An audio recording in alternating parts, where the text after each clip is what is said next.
ClevelandMoto Podcast number 471. Light 'em up, boys! Oh, man, that was good. Well done, everybody. Nicely played. Fuck, don't drink that in a hurry. I got Vlad the Impaler. Oh, yeah, I remember that stuff. A Royal Docks Brewing Company. Oh, yeah. Oh, Jesus That one's not Christ, playing around. that's thick. Is that also like a 13% beer? It is like 20 W50. Yeah. Yeah. This 15%. Yeah, this is right Yeah. in the crankcase of your Harley Davidson after like 7 years of bad road. Oh, yeah. This is a vicious beer. It's my second one tonight. And I So it's an Uber night then, huh? well, I poured Renee and I a couple of Mai Tais. Oh, this is what happens after I leave. I'd had a bad day. I had a lot of retail today. Finally, Tom left. Break We out the sold- fun shit. No kidding. We sold the hell out of some bikes today. I'm pretty happy about all that. But from 20 minutes before we opened, I was on the fucking retail clock. I never sat down. And it can be a lot. It can take a lot out of you. And so at some point, my legs just gave out. The 5-minute soldering project I started at 9 o'clock this morning didn't get done by 7. And my knees just gave out. And so I had to pour a big Mai Tai. And you know what? I don't like Kraken rum. Kraken rum is only good for, well, it's fucking Kraken rum, okay? I'm going to leave it at that. So I poured this nice double, triple Mai Tai with the Kraken rum. And I told Renee, I was like, well, you're going to have to help me with this because I may have over-poured it. I know she's not going anywhere for a while, so just try a little bit. Well, that's pretty good, Phil. That's actually good, but it needs a little more fruit. So I added some lime to it and softened it up a little bit. Now that's quite nice. That's delicious. So I poured myself a nice 16-ounce tumbler with a bunch of ice in it, and I sat down and I decided to go through my social media at fucking 6:30 to 7 o'clock after Tom left when we finally settled down. Apparently, I turned my knees off. Because when I went to get up after finishing said beverage and doing my social medias to come to the podcast tonight, my knees didn't work anymore. Because I'd been sitting in one of those comfy chairs at the shop, one of those hostage taker chairs. Oh, yeah. And I couldn't get my shit together after that. It took a minute. I may have been overserved. By yourself? By myself. So here we are. To my immediate left, we have Dan Kremke, Dan, what are you sucking on over there, buddy? Brewery Fresh Goggle Fogger from Fatheads. Fucking Goggle Fogger. That is a solid fucking beer. And a great name. Who doesn't like to say goggle fogger? Exactly. Yes. Yeah. It's like if only Fuddruckers had made better burgers. Right? Right? Or had their own in-house beer. Also true. To his left, Steve Sleepy.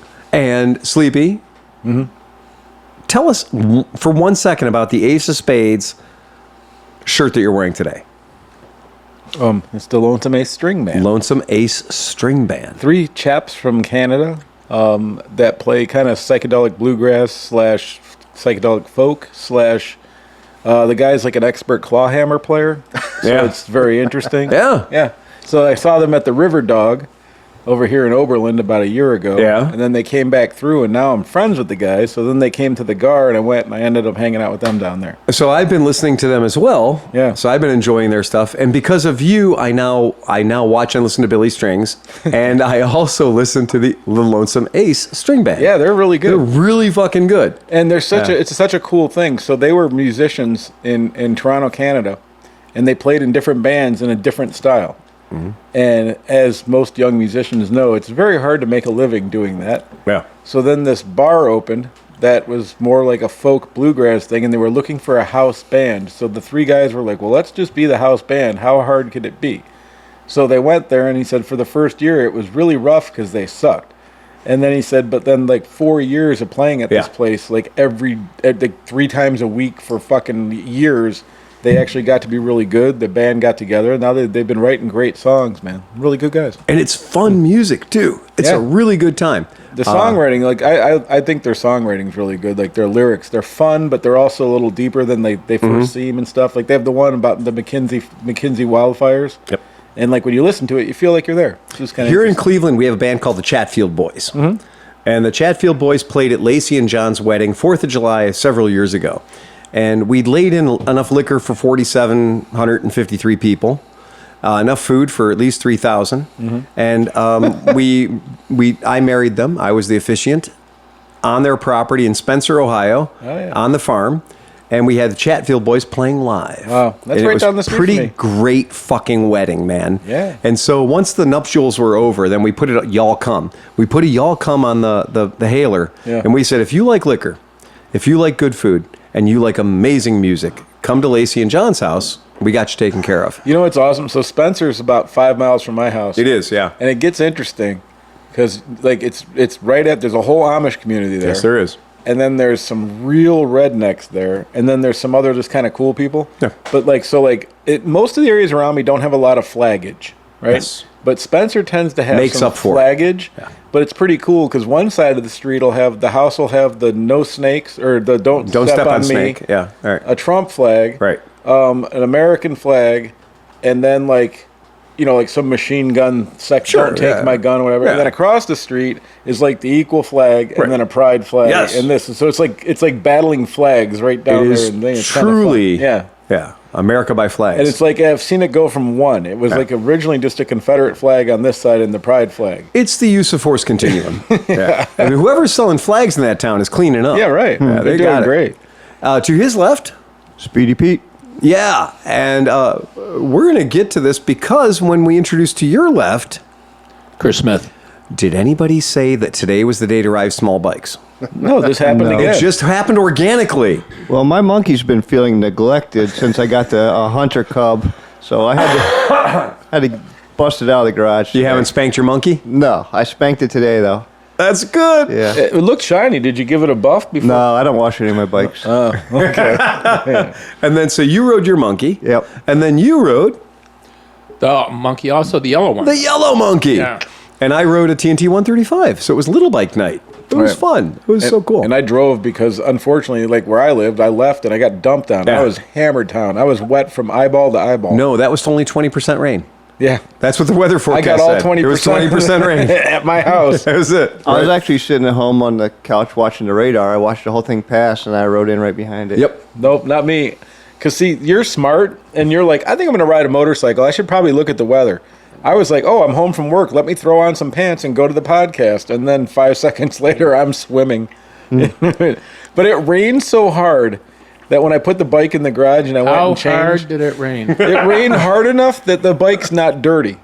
Do you know what I mean? Like it rained hard enough that And knocked the dirt off. Yeah, I know what you mean. I'm sorry. And then behind the bar, Tom Pennington. okay, Tom, we showed up today, and Tom has built ein patio, which to any of our podcast listeners will know one of our favorite listeners is Patio Furniture, Patio Furniture. and And nicely Tom, done, too. Tom. Nicely Oh, yeah. done. Yeah. That is wonderful. We all have Adirondack chairs, Yep. right?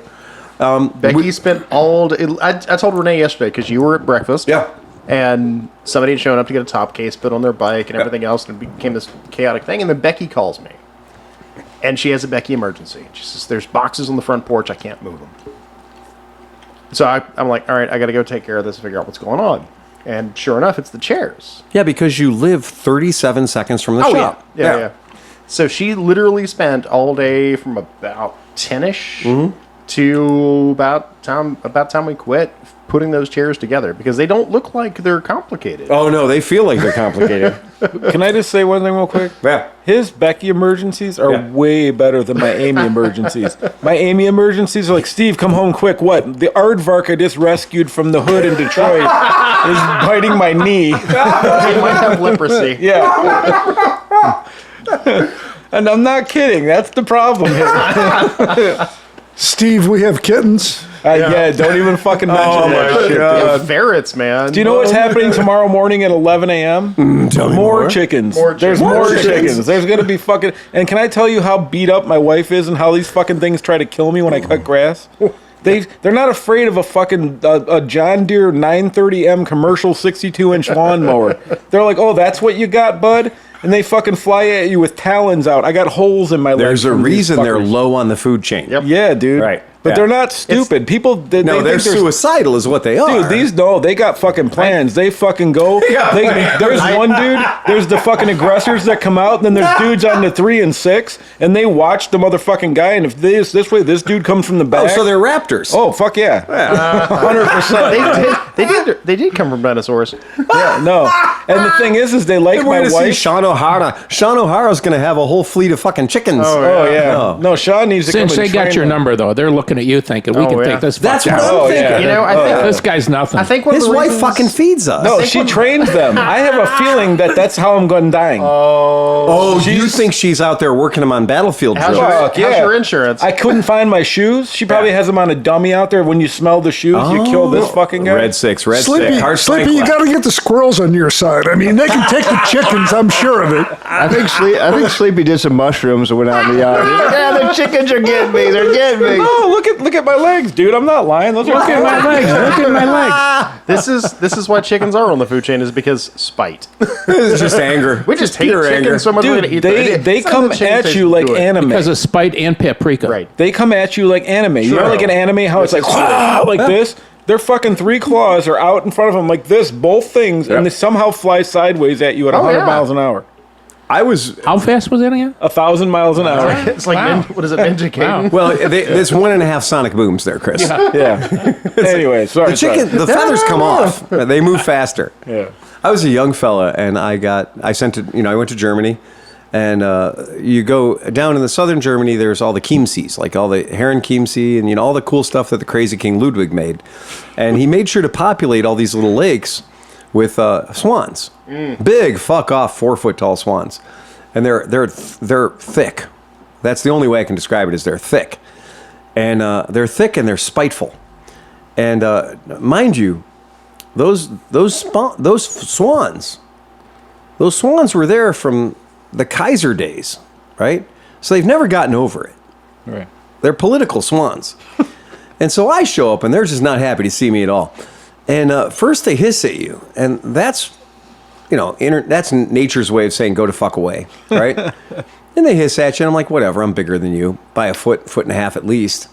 And so we're going down, and I'm there with my German wife, training wife, and her mom and dad. We're down there. We're doing a family adventure. Mind you, I'm every bit of 19, maybe 20 years old at this point. So 5-6 years ago? Right.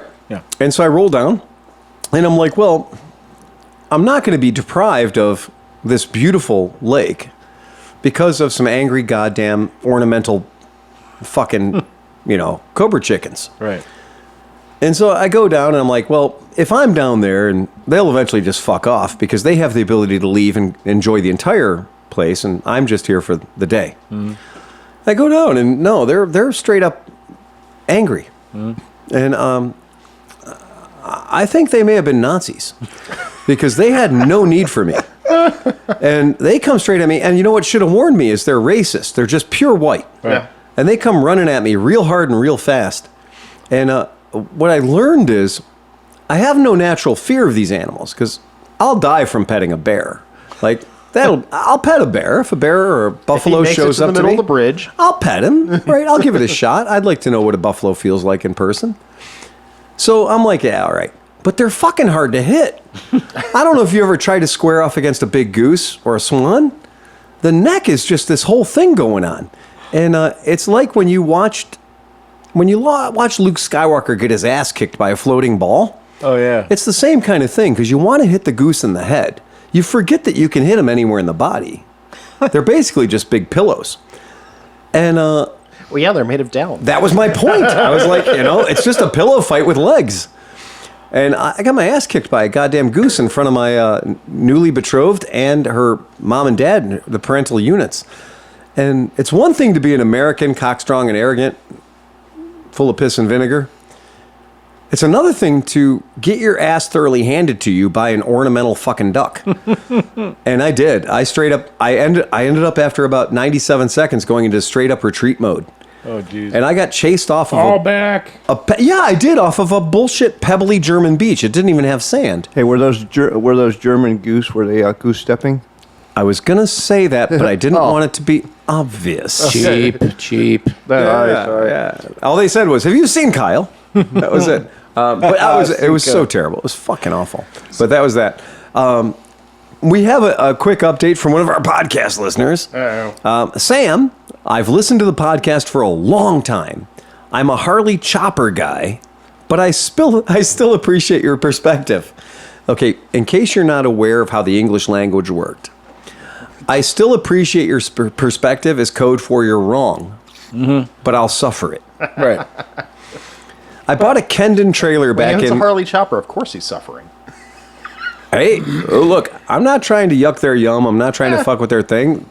However they want to do it is He's up on to two them. wheels. That's He's part true. of the hood. He's All part right. of the brotherhood, right? And as a guy who has also owned choppers, Right, right. I will tell you that there's a time and place for that. Sure. Right?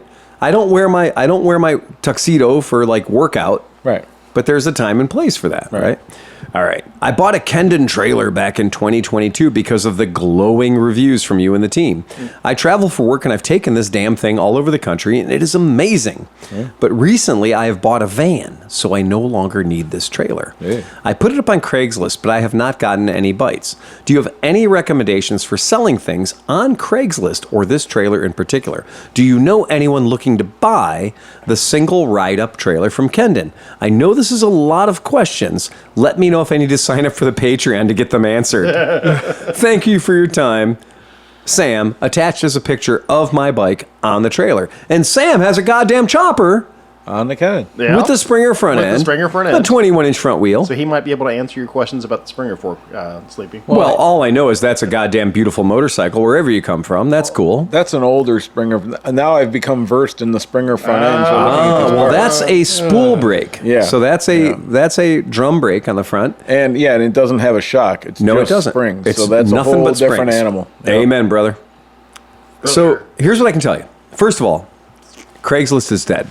Yeah, that's definitely. I hate to be the guy to break it to So you. we've advanced your message to Bobby Costello. Right. Yeah. Who is seeking out Kendon trailers for all of his friends. Amen, Bobby Costello. Last week, if you listened last week, you'll know about Bobby Costello.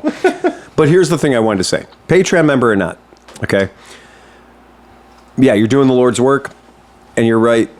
You will sell that, but put it on Facebook Marketplace. Put it on Facebook Marketplace for $1,000 more than you want to sell it for. Correct. That or, so you have a chopper. I don't know if you go to any chopper forums Yep. or anything like that, but like, believe it or not, they're not as popular, but the forum sites for most motorcycles, like I just joined the F900XR forum thing.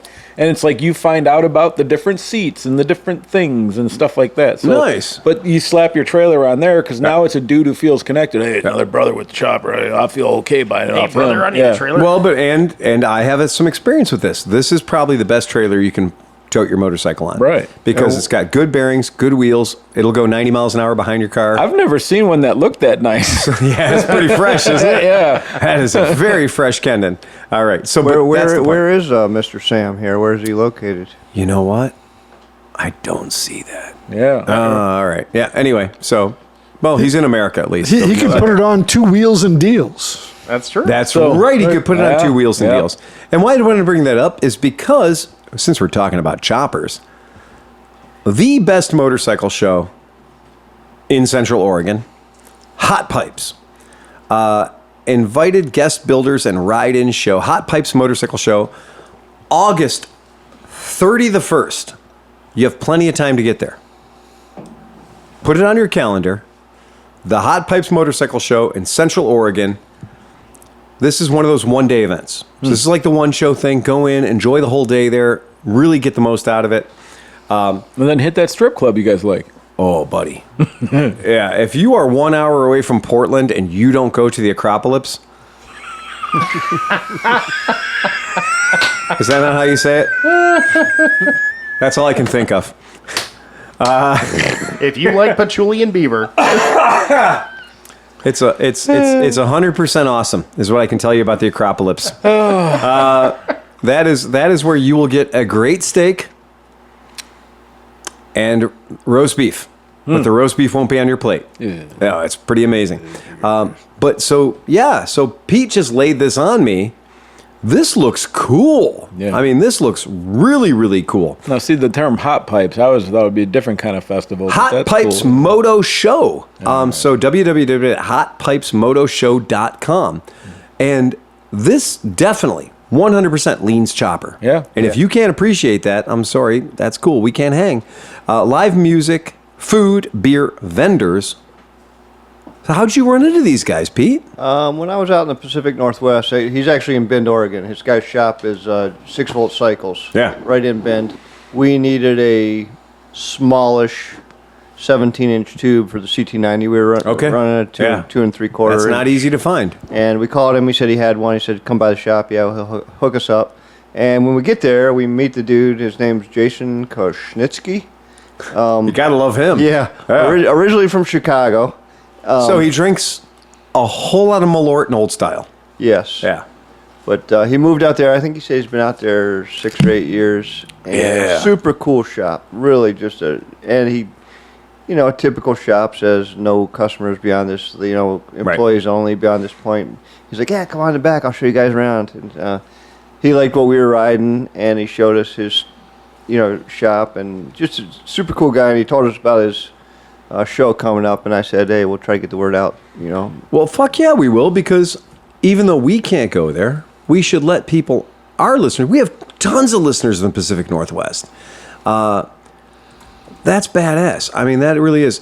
And if anybody hasn't been to Bend, Oregon is magical. It's one of my favorite places. It's just a beautiful place. I mean, it really is. Especially if you go there in August or September. It's badass. Do not miss that if you have the chance. If you are in Bend, Oregon, and you happen to be in Bend, Oregon near the end of August or the beginning of September, make it a point to go to that show because you're going to have a good time. Bend, Oregon is so much better than Bend, Dover. Yeah, well, exactly. I'm a big fan of that whole thing. That's really cool. So sticking to the theme of motorcycles that we're actually on this week. Yeah. So speaking of that forum, so I went on the forum as I've been trying to make this motorcycle better. Yes. This BMW I got. Yep. And so I went on there, and this guy directed me to this other guy, and then this to go to this thread, and then this thread would teach you some of this stuff, and so I got to the point where I was trying to learn about the suspension. So everybody kept pointing to like BMW Jim. You got to talk to BMW Jim, right? So I get to BMW Jim, and he's like, "What bike you got?" And I tell him what bike I have, and he whispers real small because he put it in real small text, and he says, "Page 181." And I go, "Huh?" And so I go, and I'm like, "What could this possibly mean?" And so I think it was a secret. Nobody knows about this, but the bike comes with this thing. It's called a manual. And then you open it, and then in the It's only got 180 pages in it. Right. in the back of there, it has things like suspension, how to set it up. And so it says, if you're one person on it, do this to your rebound and then do this to your dampening. Okay. And so I did those things because that's what the magic guy told me, this information. Right. And holy fuck, the bike is amazing now. It's insane. And nobody knows this information. And it's right there. It's free. It kind of comes with the bike, which is insane. And yet the dude who had it originally did everything the opposite way. So now it's unbelievable how softening and adjusting that back shock adjusted the whole bike, and it's a completely different. Do you mean that the engineers who built the bike? Yeah, That the decided, magic men. That decided, the guys in white lab coats. Yeah. That decided how your suspension, what suspension should be on your motorcycle. And and what weight you have and how much, things like that. So basically, my bike was set up for traveling with a 490-pound spouse and full luggage. Oh my God. The way it was. Yeah, you were set full hard. Yeah. Yeah. So that's why I was just getting thrown into the tank, and I was enjoying the bike, but it wasn't like, this is not comfortable for touring. And now, me and Mike went and did, 350 good Southern Ohio miles last Sunday, and enjoyed the fuck out of it. Enjoyed every second. I could have rode another 7 hours when I got home. That bike is amazing. A few years ago, one of the Multistradas that I bought had the full Öhlins Skyhook suspension on it. So you press the button on the dashboard. You press buttons on the dashboard until you come to the Skyhook setting, and it says Einreiter, Zweireiter, Einreiter mit Stoff, Zweireiter mit Stoff, right? And then you have all your selections for, rain, snow, apocalypse, Right. off-road, and serious off-road. And then the Öhlins suspension and the Ducati injects the correct amount of electricity into it, and then the little pixies get angry, and then it changes the viscosity of the oil in the forky forks, and the way that the shock absorbers work. Mm-hmm. And that with one human with a load of shit put in street mode, it's perfect. And then when my wife would jump on the back, and we're just no bags on, we're just going to go out and have fun, I set it for 2 people. And it's funny because there's an actual icon on the dashboard that has 2 people. Oh, yeah. So it has 2 humans with no stuff. But there's another icon that you click that's 2 people mit stuff. Well, you know what's funny? Like, so it seems like so many people are like, this information is mysterious. Like, it's just trial and error. And yet, in the manual, kind of like exactly what you're saying, it says, single rider, take this and turn it 2 screws X out. clicks. If you add luggage, X take it 3 clicks. things out and adjust this one back. Like, Y clicks, X like, clicks. somebody really thought about this. They really gave that some thought. Yeah. And it was hilarious because I went from the Multistrada with the full Öhlins Skyhook suspension to a Multistrada with nothing. Just a less expensive Multistrada. Right. But had been breathed on by Rexer, Redline, all the fun stuff, the make it go faster shit. That didn't even have passenger pegs on the back. It was like, fuck you, I'm single, right? So, like, it was the Multistrada for 25-year-old guys when all Multistradas are built for 50-year-old guys. Right. And I got on that, and that doesn't come from the factory with Öhlins suspension. That comes from the factory with, well, they're gold, but they're not Öhlins. They're Boingers. like shoulda, not Showas, they're shouldas. Mm-hmm. They should have got more suspension. But I got on that thing and rode it around, and I was like, this fucking bike is awful. So I went to the bone stock multi with all the Skyhooky shit, and I was like, this bike's magical. And then I just realized it was all about me doing what? Getting out 2 tools and spending an hour and a half with 2 tools and measuring sag and measuring the bike and setting the bike up for me. And once I did that, well, that's great. Well, that's what. So I didn't understand because this bike has no adjustments for the front forks at all. 0, none, right? And so you only have 2 in the back. Right. So I'm like, well, the front's going to always suck. But as soon as I set the back to what it was set to, the front got amazing. So I think it's like how stiff the back is. It's changing. Really? Because think about it. If it's too stiff and Well, it's it's your not angle of rebounding attack, down yeah. and everything, it's probably preloading the suspension, so you're never really getting like the actual movement. That's true. But now when you make the back plush and what it's supposed to be doing, the whole thing levels out. And it's like like it went from a chattery front when I'd hit bumps to just like bump, like it just floats over them. And meanwhile, there's no adjustments on the front end. 0. No rebound, no. No, that's how Preload. important. Like, so I have to be honest, man. I've owned 120 motorcycles Right. over my life. Absolutely, yeah. Right? And I don't think I've ever opened the manual and looked at like what the stock shock settings are. And like, granted, like, I'm 210 pounds. Right. So I don't know, but I think generally they're set up for about 180. So even if it's not perfect, it's still going to be pretty damn close. Oh, yeah. But I can't believe how much different that bike handles by just resetting the suspension with 2. And we're talking, I can't imagine if you know what the hell you're doing and you have Öhlins suspension, how good you can tune it. Right. But I'm talking about a rear shock that has a big knob for rebound and then a little tiny screw for dampening or whatever, vice versa, whatever. But, and that's it. And those 2 little adjustments change the whole way the bike rides. It's Absolutely. so cool. Absolutely.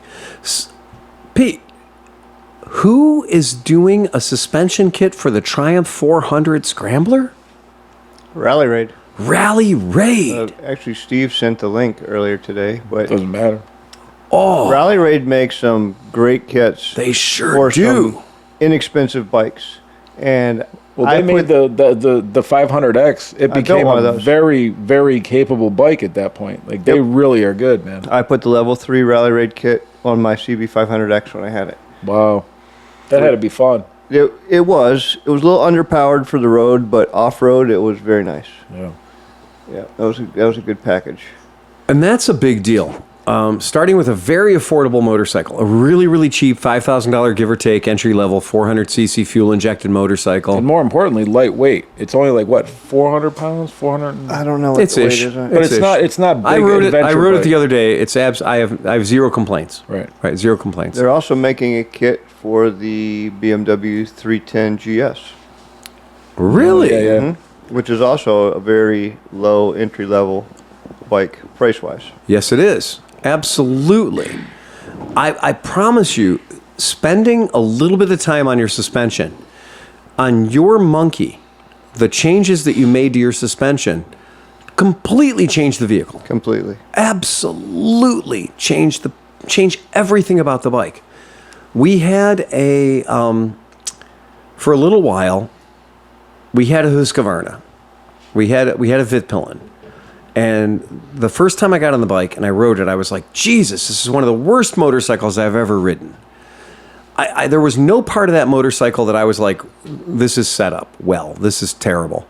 And it was as though they'd said, like, let's just buy the cheapest, hardest wooden suspension that exists on the planet and let's put it on this bike. Same as your situation, though, Sleepy. The previous owner had jacked everything to infinity because they were like, more is better. Yeah, it's really weird that somebody would like, I've never even thought to start fucking with suspension, to be honest with you. Exactly, like, right? You know? Right. Game it, we're done. Yeah. And it killed me that it took me 30 minutes to sit there and, with a hook spanner and a screwdriver and just counting some clicks, that I was able to take that motorcycle and make it from awful and no fun to ride whatsoever to being like, oh, it kind of ignores all the little road imperfections, but meanwhile, it'll sink into a turn and just grab onto it. Right. And you know what's weird? I bet you, like, it's something stupid, too. Like, I'm not trying to be an old guy, but, like, it probably is something like it looks better with the back end higher. That's why the kids are, you know what I mean? Like, they did that so that, like, it looks more Street Fighter-y or something. It's like the dudes with their stance Civics. Like, Right. like, if you have 1 inch of contact patch on your tires, you didn't improve the handling of the car. No, you really didn't. No. You really didn't. And that's where I really feel like for years and years and years and years, when I would get a new motorcycle, if I didn't know it, at the track, when I'd go to track days, there'd be a RevTech setup there. There'd be somebody there that is a professional suspension guy and, pay the guy $60, pay the guy a half an hour of labor to just lay hands. Mm-hmm. Because if you haven't done it yourself, you're going to go back and forth between the manual, back and forth between the websites. You're going to look at the SAG, you're going to look at this, you're going to look at that, and you're going to spend all this time setting it up. Whereas a person who does that for a living, it's going to take them 30 minutes, tops. Mm-hmm. And you're going to go in there with a bike that is trying to I hate to say it's trying to murder you in the turns, but it's just not going where you point it. Mm-hmm. And you go in, it's got a shitty entry to the turn. It's half-assed trying to jump out of the turn halfway through. It looks like a goddamn giraffe trying to corner. And then coming out of the turn, it doesn't sink in and grab the rubber and go. It's just skating all over the place. Give it to the guys at RevTech for a second, like 30 minutes. Pay them some money. And all of a sudden, holy shit, the bike handles. Have you seen, there's been a thing that's been shooting around the internet quite a bit. It's called the Tire Doctor. No, talk to me. And so it's like little shorts. And like, basically it's just a tire in the sunlight. And like you can see it's a video because it's moving and the guy starts talking and he's obviously a professional from like a racing tire thing. Okay. So he'll be like, if you look at the tire here, you can tell that the suspension was set up wrong. So the part that's turning green now in the sun, okay, that's because it got too hot right here. And this is a dual compound tire. Oh, okay. So he's like, you can see here in the middle how the tire is falling apart here.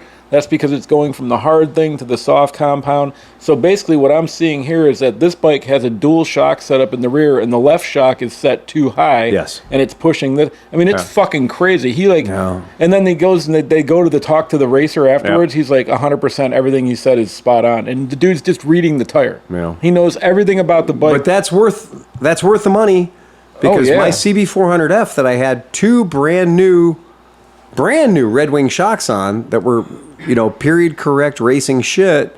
And I went on the racetrack on it and I couldn't make that bike turn for the fucking life of me. It turned left like a son of a bitch, wouldn't turn right. Mm-hmm. And then I found out that one of my brand new Red Wing shocks that I bought wasn't working. Mm. It was valved wrong. And when I took the whole thing apart, I realized that they hadn't drilled out the valves correctly in the shock. So my one shock was working exactly the way it was supposed to work from the factory, but my other shock wasn't flowing anything at all. And I didn't know that. I had no idea. I just thought that.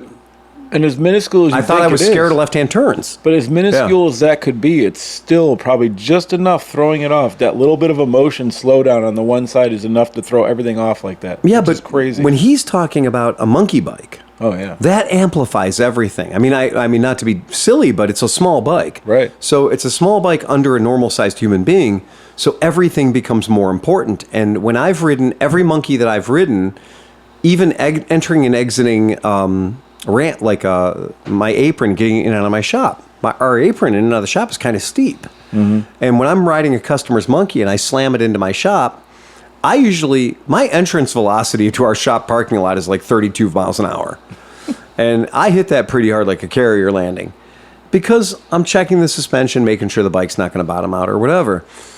But a couple of monkeys I've hit that on, I've been like, holy shit. Like, I ate up all the available suspension where I'm into the tire now. And balloon tires are not a substitute for good suspension. So to see that you've got a system that's affordable, I don't know if everybody would have been able to do that install that you did. I think that install that you did was pretty fucking high end. I think that was pretty hard. It was a little labor intensive and a lot of small parts you had to make sure you get in the right way, and it wasn't an easy fork job. It sounded tough to me because the whole idea of separating the lower leg off of it's not a stanchion, but it's a leg.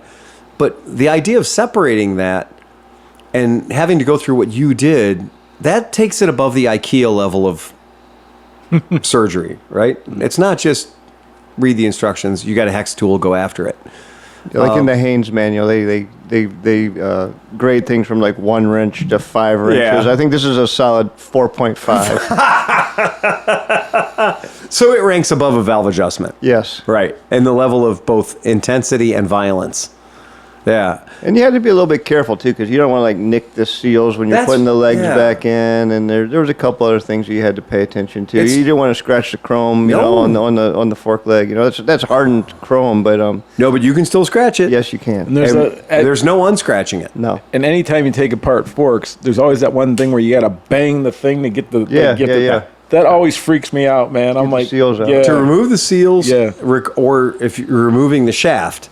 And it requires impactive force, like slide hammer type force. Like, exactly. It feels like you shouldn't be doing it. Oh, fuck yeah, it does. It's terrifying. Because the first time you do it, you're like, this has to be hard enough. Clunk. Right. You're like, no. Yeah. And then you get mad at it. Right. And about the 7th or 8th one, you're like, and then it goes. Yeah, and it finally comes apart. And then it goes. And you're like, that can't possibly be okay. No. Right.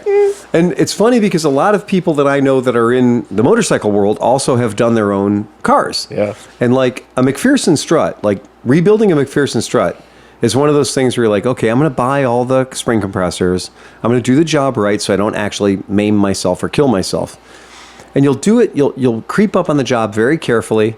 And if you do it right and you have tie-down straps and safety set up, it's kind of like, okay, that's how it works. Even on a car with 200,000 miles on it. Yeah. It comes apart, it's pretty predictable.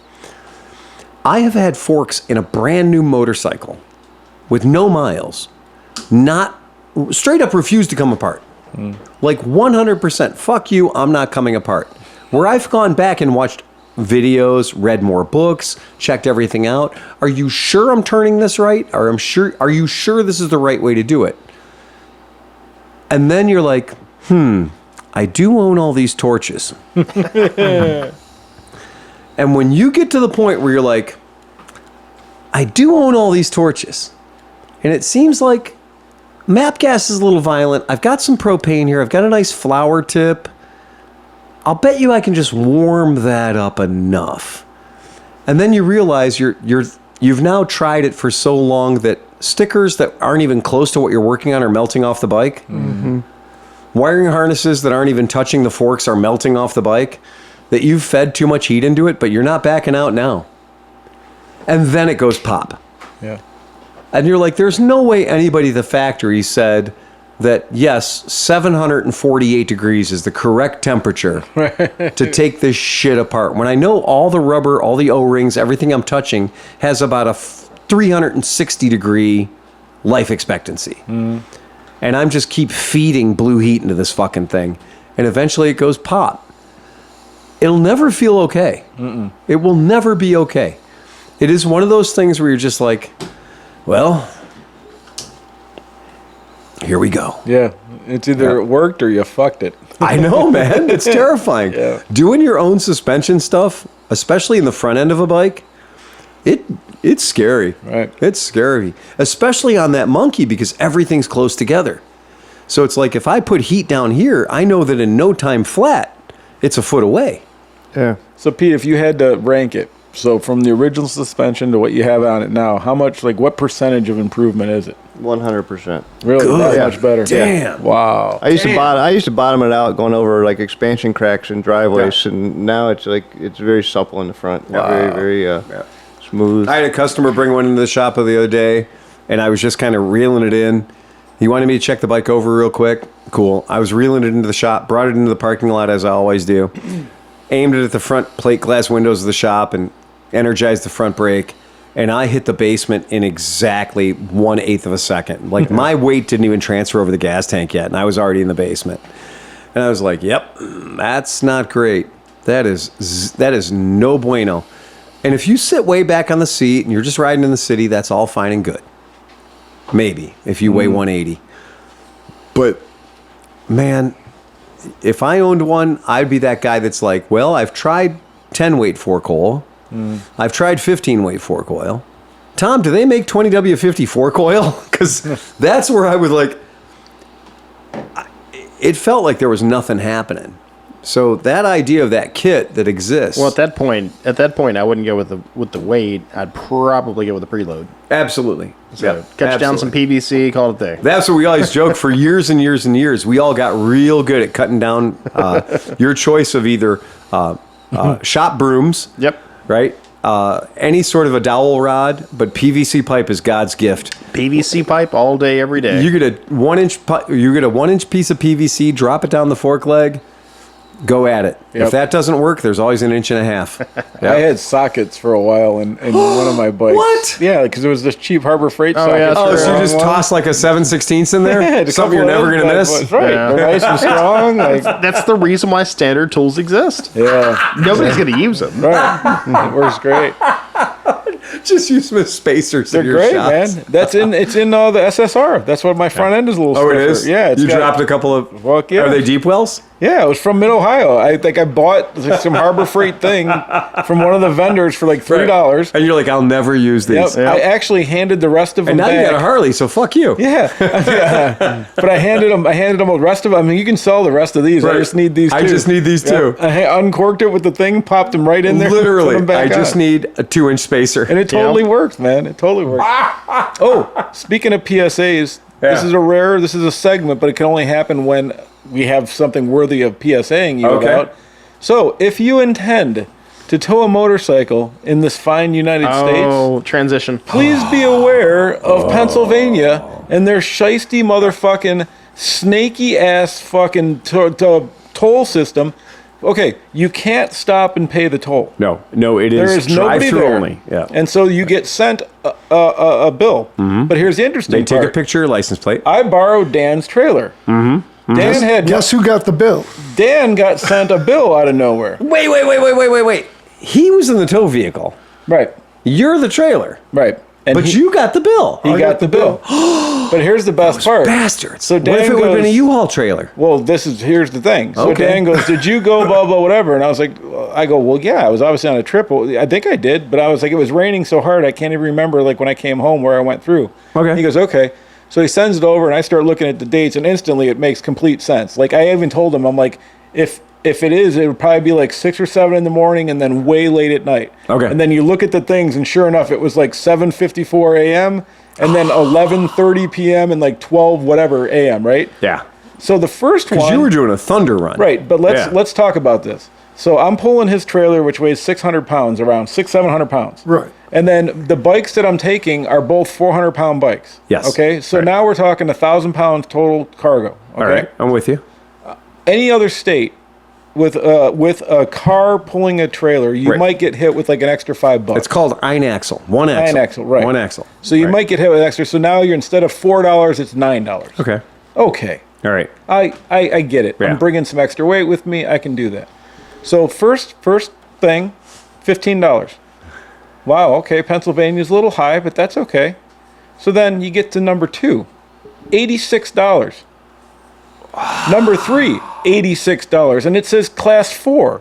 So I'm like, what the fuck? So I look Class up. 4 is like 40,000 pounds. It's 60,000 pounds. Oh, man. So I call the number because Dan at this point has sent me the bill, and I'm like, yeah, I got it, dude. Like this is mine, obviously. I'll take care of it. But I look at it, you and don't I'm want like, to owe Dan money, man. No, He's right. got ferrets. Yeah. But well, no, I'm just not an asshole. Like I Right. borrowed his trailer. I'm Don't obviously put going to take ferrets in care of your that. boots. So anyway, so I called the number, which finding the number to the Pennsylvania thing is great, but actually getting a human being is fucking impossible. Their Right. menu system doesn't allow it. I just smashed the phone so many times that finally it was like, we're going to send you to somebody. Please stop hurting our system. So the person gets on there and I'm like, I go, yeah. I'm like, I got this bill. And I'm like, I was towing a little motorcycle trailer with a fucking Hyundai that shouldn't Right. be towing anything No. with a 400-pound motor. Like, all together, I looked it up. All together, I was 3,600 pounds. Yes. So, and she was like, well, as soon as you have a trailer, you're considered class 2 because that's a trailer. Doesn't matter the weight. The you're existence class of a 2. trailer, right. So she goes, oh, it does look like you were, because see, here's the weird part. The two that charge you have weight stations that you don't know as you drive over it. Okay. And I'm like, well, obviously that Then wasn't they me. should definitely tell you Yeah. that And so- I'm only towing 1,000 pounds. So she goes, yeah, that is a mistake. She goes, I'm sorry, honey. We'll go ahead and correct that. So I'm like, oh, cool. So now we're going to go back down to $9 a thing. She goes, nope. So now my total is $132. So those went down to 60, From 80? from 80 to 60 for class 2. So to take a motorcycle through Pennsylvania, minimum from top to bottom, 130, 150 bucks in tolls. That thing I was telling you before about the most expensive toll roads in America, Pennsylvania Turnpike, Yeah. $112.91 to drive tip to tip just Oh, in the yeah. car. I've done it a bunch, yeah. But how ridiculous. Ohio, $21 tip to tip. Right. We Sleepy, go I have from a question. 112 to 20, yeah. Why don't you have an easy pass? I don't, because I don't travel. I mean, I don't drive on highways. Or, They have turnpikes. invented this thing. It's punitive. So if you have an easy pass, it's going to be half as much money. It's half. Because it's punitive. The idea is like you play along with us and you participate in our our marketing experiment, and we don't want to have toll booths anymore with people working in them. So if we don't have to track you down for it, we're going to take half Would off it be your bill. worth So here's a pro tip. twice a year or Yeah. something? I don't It really. is. Don't get an Ohio Easy Pass. Right. They charge you $75 a month. That's right. To have the account. 75 a month? Get an No, you- 75 cents a month. 75 cents Yeah. a month if you think how You you get have to an keep- Illinois iPass. They now have a sticker instead of the brick on your windshield. They're free. You have to put $20 in the account, and they send you a sticker. It's free. Wait. And you can still go on any Easy Pass Any road? Easy Pass road. There's reciprocity between certain Illinois states. and certain states. Yeah. Oh my God, that's amazing. Well, either way, fuck Pennsylvania, because even at half price, that's fucking ridiculous. you need Oh, to yeah, get it's an crazy. iPass. I mean, I Oh, drove my God. through Illinois, Indiana, and Ohio with my trailer. Yeah. Total was $75. Right. Yeah, and I just paid 132 after I complained For the half of initial Pennsylvania. 180 Because for I half- saw you went out Breezewood. Right. That's DC. That's half of Pennsylvania. Right. So here's a pro tip: Yeah. get yourself a roll of aluminum foil. Just cover Cover it. that plate. Yeah. Nobody's going to stop you and won't pick it up. Yeah. Yeah. It's true. That Or at is least true. cover the plate on his trailer. Yeah, well, that's it. I'll just take it off next time. Allegedly. That's what I usually do. Yeah. Yeah, no shit. Yeah. I mean, that's my rule is if I don't have a license plate, you can't fucking catch me, find me, I whatever. just did not Right. expect that, man. That's That was terrible. a lot of I love money, the man. iPass tip, though. That's genius. Yeah. Go to get your fucking Illinois. If you travel in like the 5-state area, because I've always been like, yeah, I mean, I can travel with my Easy Pass in PA, Ohio, Illinois, I think they'll Indiana. mail it to you. You go online and sign Well, of up course. and have them mail you a sticker tag. Yeah. Oh, and lots of people live in Illinois that have Ohio plates, so it's not even a big deal. That's genius. The sticker tag you're talking about, it's like a radio transmitter though? Or They Or don't just use take- the brick anymore. It's a sticker that goes on your But it still has, windshield, like, the- and it has the transponder built into it. Yeah. okay, I didn't know if it was like something that they photographed. Probably and, an RFID No, it's reflector. RFID. Yeah. Yeah, it's an RFID reflector. Yeah. So instead of having actually a transponder, they actually have an RFID reflector. They shoot it down, pings back. Yeah. You'd think that they'd just be able to use the transponder they gave us with the vaccine. Just hang your arm out the window. Right? Yeah. Oh, he's Pfizer. He's good to go. Yeah, yeah. He's good. So I wanted to read this out to everybody. Take a look at the picture. These are Honda CB750 carburetors. I wish McElfresh was here right now. I so wish he was here. And so on behalf of Brad Snelling, Patreon member, hey, Phil and the guys, I got a question for the Honda Whisperer.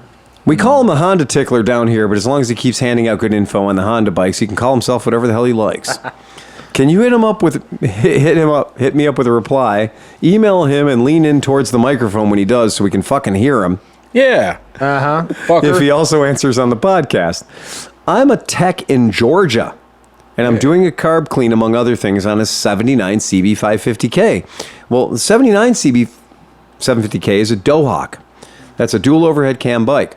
And so a lot of things changed between the old single overhead cam 750s and the later 79 CB750Ks. Below is a picture of the number 2 carburetor float bowl and accelerator pump.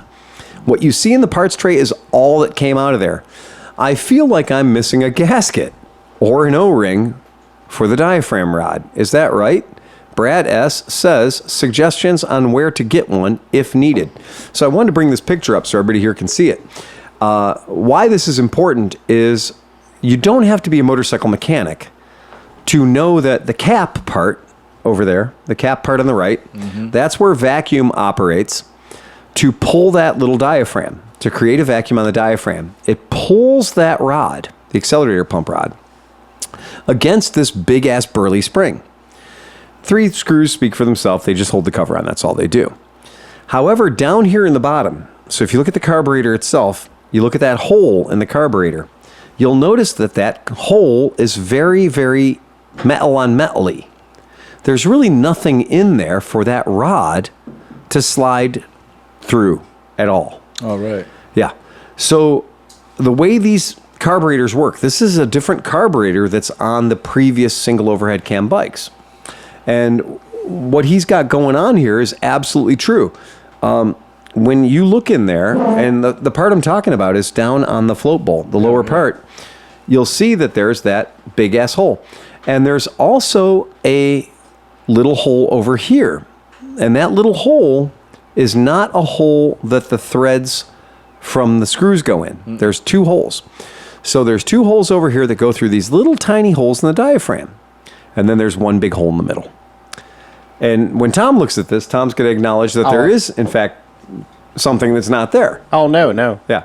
So, so in lieu of Johnny Mac being here, we're going to call Tom in on this one because, Tom, tell him what's going on with this carburetor. All right. Well, number 1, you have all of the parts you need to make this work appropriately, except there might be a little accordion thing that goes on the outside of the carburetor or float bowl at the top. That's at the accelerator pump. That's the right. top. Yeah, that's 'Cause outside. This is, Yep.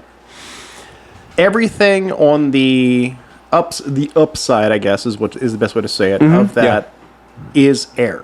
Yep.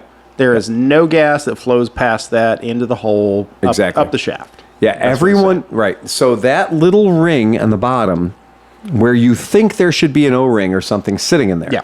there isn't. There's no gas on that side of it. There shouldn't be any gas on that side of it. There is, you've got a bad diaphragm. Exactly. Plain Right. and simple. Yep. Now, on this one, you have both of the molded in holes gaskets, which are the little tiny bumps you see there, Right there. Those little Mickey Mouse ears. which keep the that are on that gas black gasket. from floating around, or from flowing around, basically.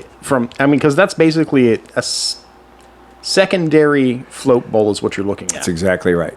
Yep. And that fills with gas, and the whole thing is a pump. Yep. It draws from one out of your float bowl. Yep. It just flows in and fills the whole thing. Everything on this when side you- of the pump, Yep. this is vacuum coming in off of this hole. No. I'm sorry. Well- this is fuel coming in on this hole. Yeah. There's And then fuel, this is there's no vacuum coming in on that hole. No vacuum. You're right. That acts as a pump. You're right. That literally is You're right. nothing more than a pump. That's so all when it you is. tap it, Yep. it floats and it squirts it right into your Venturi, Yep. and it goes to town. And all it does is go from this hole into that hole. Yeah. So those 2 little tiny holes And over there. only when you're at full honk. Yes. Now the thing, if you're worried about it, what does happen, because this is a late, what'd you say, 78, 79? 79. What Yep. happens to these over age, especially once they introduced ethanol, Yes. is they shrink. Exactly. And at that point, they don't cover those 2 holes, and you suddenly have a leak, and everything leaks around it. Correct. You can get replacements. It's a bit tricky, but most of them I found are almost the exact same. Like, they never changed this. Right. This is the same from 1978 until they stopped using carburetors. Yep. And you might watch the shaft length, and you might watch the hole opening, everything else, but pretty much they're all about the same. And unless you have gas blowing out the side of that float bowl, there's nothing going on. No. Exactly. And this is that every time I've ever worked on one of these, it's one of the two little tiny holes that is failing. That the gasket has moved. So when you have the 3 screws holding this little cover on, what's happened is the ethanol has attacked the rubber donut in there and caused it to deform. And then it is either blocking one of the holes or it's pulled away from the other hole. Consequently, you're getting no accelerator pump function whatsoever. Everyone goes after this hole down here, the hole in the bottom, and thinks that there needs to be a gasket there. Yeah, that's open atmosphere. It's not. It's atmospheric pressure. That's all it is. And this whole thing right here just keeps it straight. So, well, that's the actuator rod. Exactly. Because once you flip it, if you look at the top of the carburetor, you're going to see a accelerator pump on the side of that when you crack the throttle wide open pushes that rod. Because there's a little tiny flapper, a little spring, and when it goes to full honk, that's when it hits it, and it should shoot gas right down your Venturi. All that does is keep the energy in a row from the top where you crack the throttle open to the bottom when it goes squirt, squirt, squirt. And it's only on that carburetor, too. That's the funny part, is because it's not all, because on that, it's going to be a 4. Right. But it only shoots in one carb. Exactly. So those accelerator pumps become a huge problem with ethanol. So if you've got a motorcycle that has an accelerator pump on it and it requires an accelerator pump to get it to make its transition from a low-range jet to a middle-range jet or from middle-range jet to a high-range jet, ethanol fucks that that gasket up. That's just like an Italian gas tank. It's going to shrink every time. Every time. And I'm going to tell you that 90% of the multi-carburetor bikes that I've ever worked on, circa 1981, have had this exact same problem. It's because on one side of it there's gas and on the other side of it there's not. And ethanol will always destroy rubber, especially if the rubber is circa 1985, right? So early rubber. That motherfucker will catch you every single time. So cheers to him, because that is a teachable moment. You're not missing anything. Keep in mind that what pushes this rod, there is no sealing surfaces in there. There's no mating surfaces that matter. Everything that is sealed is literally under that rubber disc. Because there's gas on only on one side. There's no gas there's no on vacuum the on the top. The top is at atmospheric pressure. It's all You're mechanical. absolutely right. So that's the thing. And that is a major fucking problem, because when you lose that accelerator pump function, not only do you not have the ability to transition from low speed jet to medium speed jet or medium to high speed jet, but you also have an inherent vacuum leak that is now happening in your carburetor. So now, right there is an ample supply of air that's now going into something that should be a closed system. Every single fucking time. And guess what doesn't come in a K&L carburetor rebuild kit? No, Keister, I think, occasionally put them in, but you have to order that separate in most cases. Right. I've never seen that involved in ordering a kit, because it's only one out of every rack of 4 carbs that usually has that. And that is literally something that when you get on your motorcycle and it's trying to start and you give it a squirt, squirt, squirt, it doesn't squirt, squirt, squirt all 4 carburetors. It squirt, squirt, squirts 1 or 2 carburetors, depending on which brand it is. That's all I've ever seen. That's a great fucking question. And here's to our podcast listener for pointing that out. Because if you do have an old motorcycle that has 2, 3 or 4 carburetors, one of your carburetors, if it's after 1978, will have an accelerator pump on it. Every single time. Well, it's, every Rebel 250 in existence. Oh, the best. That giant linkage on the side of a Rebel 250. There's an overly complicated linkage on the side of one of God's simplest carburetors that could have been fine if they just left it the fuck alone, but they needed to put a big-ass accelerator pump on the side. And it's out there in the elements. I've only seen one bike that wasn't rusted and locked in situ. You've got a plastic. It literally is a screw with a plastic wave washer with a metal wave washer with a plastic buffer to this the complicated linkage. Makes it very complicated. A motorcycle that we would all think a Rebel 250 is very basic, very entry level motorcycle on a VM24. And we would think it's so fucking simple, but 90% of the times when they show up and they don't work, it's because of that. And I'm going to promise you, I have seen motorcycles. We have one in the shop right now that that another dealership that we won't name had told the customer it has a bad head gasket and it'll never run. It has a bad head gasket and it will never ever run. It's a broken motorcycle. Throw it away. It's worth $0. That's the problem. Yep. And we're talking about a $3 or $5 part. Yep. And that's a thing that bites people in the ass all the time when they say, hey, I want to buy a 1981 Honda CB750 custom, or I want to buy a Yamaha, what is a 750 triple, right? The Yamaha XS 750. Yep. Major fucking problem on that bike. Yeah. And all these people are like, yeah, I can buy this bike super cheap. It won't start. It won't run. That right there is something that I promise you will probably be screwed. Yeah, the second that thing hits ethanol, it shrinks. Yep. It just and here at the shop we work on ethanol poisoning every single day. Every day of our every lives. buddy carb. I can't get a buddy carburetor to go back together and No. work right. I mean, it's cheaper now to buy the aftermarket one. No, and nor But would I you know ever the for ethanol- an SR500 carburetor or any other carburetor, because once ethanol hits them, the diaphragms They just shrink. literally shrivel Can up. you, with the buddy, because I actually have to do the Yeah. buddy. Yeah. Can you, I mean, can't you just get everything out the bottom, like the needle? Like, I mean, if you take, so like if I don't want to fuck with the diaphragm, can't I just clean the needles and hope It's- that, or the jets, sorry, and hope that the needles, okay? Sometimes it works, sometimes it doesn't. And I have. He can attest. I have 6 of them part on my car, on my bench right now, trying to figure out why. We've gotten they're- to a point now where the idea of taking these carburetors and saying we can now deconstruct them, we can replace all the rubber parts inside to compensate for ethanol, and we'll be okay. No, that doesn't exist anymore. Now we've gone past the rubber parts that ethanol has destroyed. Now we're getting into the actual pot metal that the carburetors are made of, and the ethanol is causing them to liquefy interior. Like, so the passageways inside are collapsing. Yeah. So if you play Dig Dug when you're a kid, Dig Dug, Dig Dug, Dig Dug, and then the passageway collapses behind you, is it? that's ethanol. Hydroscopic. The water in the ethanol is actually reacting with the magnesium in the aluminum, and therefore it's fucking up the carburetor. I promise you, this is the weirdest thing when somebody says, like, hey, look, this is everything about this motorcycle's great. I'm like, except for the fact that when they built your carburetors, they used an alloy because ethanol didn't exist in 1979. Yeah.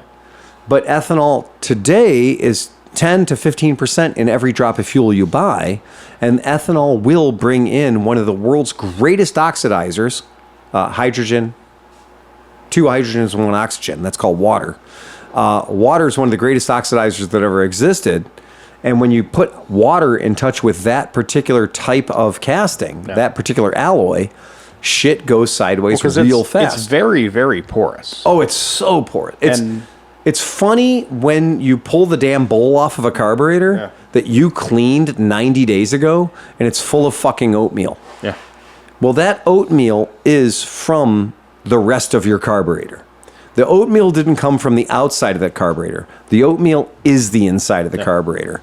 And it's like somebody says, like, oh, well, your heart is in good shape, but the passageways in your heart have all either been hogged out or have collapsed.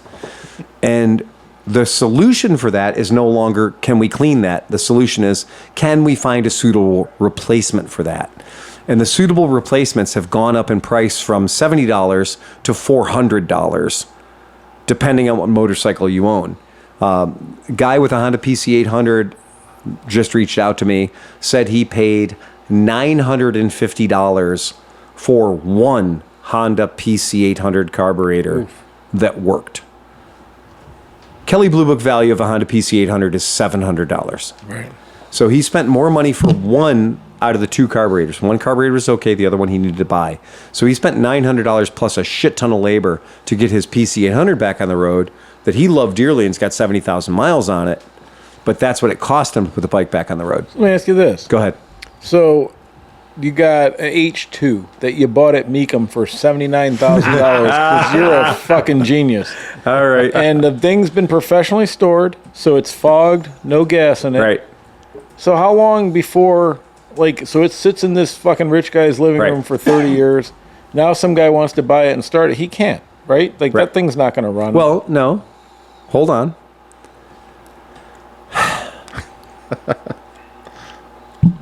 First of all, you have to educate people that your 1970s motorcycle was designed to run on gasoline Right. that has one ingredient. The ingredient is gasoline. Right. So as an owner of a 1970s motorcycle, you have to go find gasoline that has only one ingredient. Or hope to. It's easy. You can go to your boat dock. Well, yeah, no, boat gas is It's pretty one much ingredient. straight gas. Right. Boat docks, all by law, have to have Yeah. one ingredient. They're not allowed to have any ethanol, MTBE, toluene, whatever. They have to be one ingredient because boats aren't allowed to blow up every weekend when you turn them on. Okay? Second, you can go to the racetrack. At most racetracks, you can get 6 different flavors of gasoline, all the way from 88 octane, non-ethanol, all the way up to 106, 107 octane, non-ethanol. You can do that. That's a really good option. Or you can actually perform a chemistry test or a chemistry in your own damn garage to de-ethanolize your gasoline. It's going to seem insane, but if you do a YouTube video on removing ethanol from your gasoline, you can remove ethanol from gasoline that you buy in your garage using a very expensive ingredient called water. And you can actually force your gasoline that you buy to phase separate, and you can pull off the water and ethanol and leaving behind gasoline. It'll still have toluene in it. It'll still have MTB in it. It's not the best way to do it, but it is better than having ethanol in your gas. Now, keep in mind, go ahead, Chris. Or you can go to Pure Gas. puregas.com or puregas.org. Yeah. And you go to puregas.org and that will Download tell the you app. There's the maps. where you can buy gasoline. If you have Rec 90 in your neighborhood, that's Pure Gas. If you have 90 non-ethanol, like we do, or 89 non-ethanol that we do at Circle K, you can buy that for $5 a gallon. Well, or that's what I did Yeah. at the Sheets Yep. in Lima. Yep. And then it wasn't pure gas. What? That's why my bikes are fucked this spring. So thank you. If you're buying non-ethanol fuel and it doesn't have its own hose no, it had its own and its own hose. handle, It does. They fucked me. Oh. Like they must have filled the tank wrong. and sold it to you for $1.50 more per gallon. yeah, but it was the same at 87. the time. It was Yeah. $3.99 when everything else was $2.99. Yeah, it's $5 I a bought gallon. 25 gallons of 100% gas. I filled all my fucking bikes like I do every winter with Startron and that. And then 4 months later, I opened them and it's you instantly know the smell. Yeah. I'm just like, oh motherfucker. Yep. And that was it. Now it's like, I've been able successfully to get 1 or 2 started and running, Yeah. but they definitely need. But you got to drain them out and you got to put. And that's 27 carburetors. I have it's no so fucking interest annoying. in doing any of that. Oh my god. dude. No, I'd rather. I'd like to go stab everybody, but I don't know because it's not the Send employee's the chickens fault. after him. Yeah, I should send that. You're Yeah, right. no, believe me. Last week I did 4 carbs in my own garage. So I did 2 bikes, each had 2 carbs. And I did them in my own garage, and it was just garbage. It's just a spiteful, hateful thing to do. Yeah. And I'm sitting there and I'm like, I put this gas in these bikes a year ago. Rode them around, put 100, 200 miles on each of them, and now they're fucked, right? Because there is no better way to put it. You're not going to stable your way out of this. You're not going to seafoam your way out of this. You're not going to add Marvel Mystery Oil and get yourself out of this. You cannot add things to ethanol and make it better. Startron, I don't care. I love you. That's great. But you are not going to Startron your way out of this. No, not out of it, but it is. So I've learned a lot about Startron. I did a whole bunch of research. Yep. And a lot of with the ethanol, a lot of the stuff you're seeing clog stuff actually is microbiomes or whatever. It's like a little. It's organic material. Organic material. It's organic So material. Startron does have the stuff where it kills. It's like a does fungicide. and- stop the green. Right. So if your problem is green slime, Startron will stop green slime. Right. If your problem is white oatmeal, Startron won't No. stop that. No. The white oatmeal inside your float bowl is evidence of hygroscopic intrusion in your gasoline. That's water, and water is going to attack any alloy that it comes in contact with because that's what it does. Right. Here's the math, if anybody's paying attention. A gallon of gas is 126 ounces. Check. Ethanol in your fuel is 10%. That's 12.6 ounces. A beer can if you're stupid. Okay? When you're dealing with something that experiences hygrosis, when you're dealing with something that is literally going to grab water out of the atmosphere, in the case of ethanol, ethanol will pull up to 50% of its own mass out of the air's atmospheric water content. So that means if you have a gallon of gas in your motorcycle and you have 12 ounces of ethanol in that gas, that ethanol will pull in 6 ounces, 6.6, or yeah, something like that. It's very close. 6.3 ounces. 6.3 ounces of water out of the air. You will also lose about 6 ounces of gasoline to evaporation in that same period of time. So that when Steve Hoffert and I did the test with a cylinder of fuel, 1 gallon volume of fuel, and we watched it over a period of 90 days, that it was very clear that within about 30 days, we had gained a whole shit ton of water, phase separation. We had a whole layer of water there. But what was funny was after about 45 days, what had happened was the gasoline started going away, right? Long and short is, after about 60 days, what we had out of our 1 gallon of gas that we purchased was about 6 ounces of water. Now, if I walked up to your motorcycle that had a 1 gallon gas tank, small motorcycle, and I poured a half a beer can of water into it, you fucking hate me. You don't think we're friends anymore. I just did something cruel to you. But that's exactly what happens if you run 10% ethanol pump gas. The rules have changed in the state of Ohio and many other states. It used to say we were not allowed to have more than 10% ethanol, up to 10%. The rules have changed in the past few years, in case you weren't paying attention. We prepaid all these farmers to grow corn. What are we going to do with it? What it says specifically, the law says specifically, is 10% not to exceed 14.99%. Right. So that means it's got 14.9. So when I tested it most recently, it didn't have 10% and it had goddamn near 15%. Right. So if you let somebody have a 10% speedometer error, they're going to have a 10% speedometer error. And if you let somebody have up to 14.99% corn in your Go Juice, they're going to have 14.99% corn in their Go Juice because they have the ability to make sure of that. Mm-hmm. Promise you this, if you have a carburetor and you're not running ethanol free in it, from the racetrack, from the boat dock, or unfortunately, like Sleepy found out, from a reliable source of ethanol free fuel, you're going to have fucking problems. And this is one of those problems. That problem could mean a bad weekend for you, or it could mean a $1,200 bill if you don't have the ability to unfuck your 4 carburetors on your 1983 Suzuki.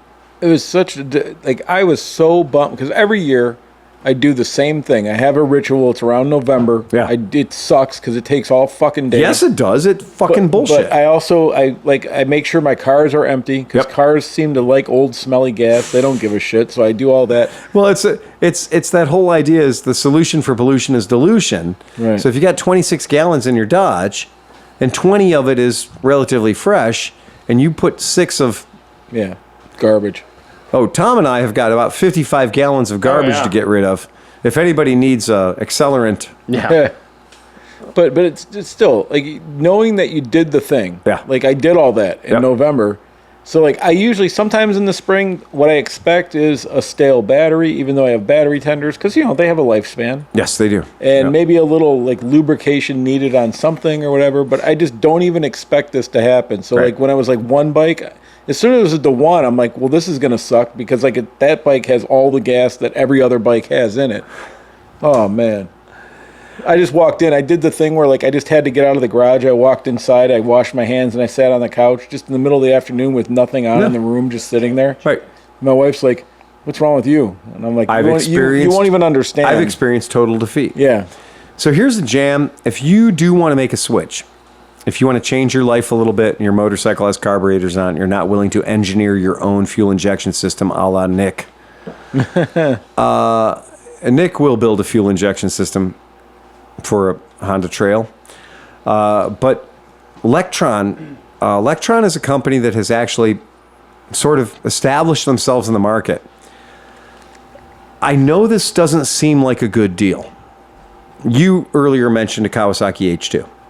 If I owned a Kawasaki H2 right now today, it's been years since I had one, but if I had one today, I would not be calling Sudco. I wouldn't be calling Carb Parts Warehouse. I wouldn't be calling Maikuni. I would be calling Lectron. Because Lectron has, in my opinion, the most bestest carburetor that can be purchased today. The company's called Lectron, Lectron. If you have a motorcycle that needs a carburetor and you do not or cannot find a carburetor to go to your motorcycle, I'm going to tell you to look up Lectron. I am still convinced that this is the best carburetor for the money that you can buy. Now, 3 carburetors are going to set you back about $1,350. That's going to cost you over $400 per carburetor. But if you've bought any carburetors recently, you'll know that's what you pay. Whether you're buying a Maikuni TMX 35, Chevy LS7 is still $400-500. or if you're buying a fucking Kian CVK 35 or CVK 40 for your Harley Davidson or your KLR 650, you're going to spend about $400 to $600 per carburetor. Well, retail on the Buddy 125 150 carburetor we found out is $280. It's a goddamn scooter carburetor for $280. If you got a Vespa and you need a carburetor for your Vespa 150, it could be up to $600. Yeah.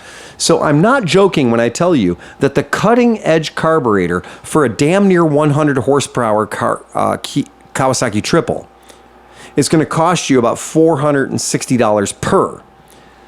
Shut up and pay the fucking money. You want to own your carbureted motorcycle. You want to keep it and you want to keep it going. Lectron is actually, in my opinion, the best way to do it. Did you notice that the float bowls on these bitches are clear? But don't they do something completely? They're not just a normal carburetor, right? Like it self-calibrates, like as you go up hills and down mountains and shit like that, right? Did you notice that these are motherfucking flat slides? Right. Did you notice there's no there's no vacuum involved? Right. No vacuums were harmed in the operation of these carburetors.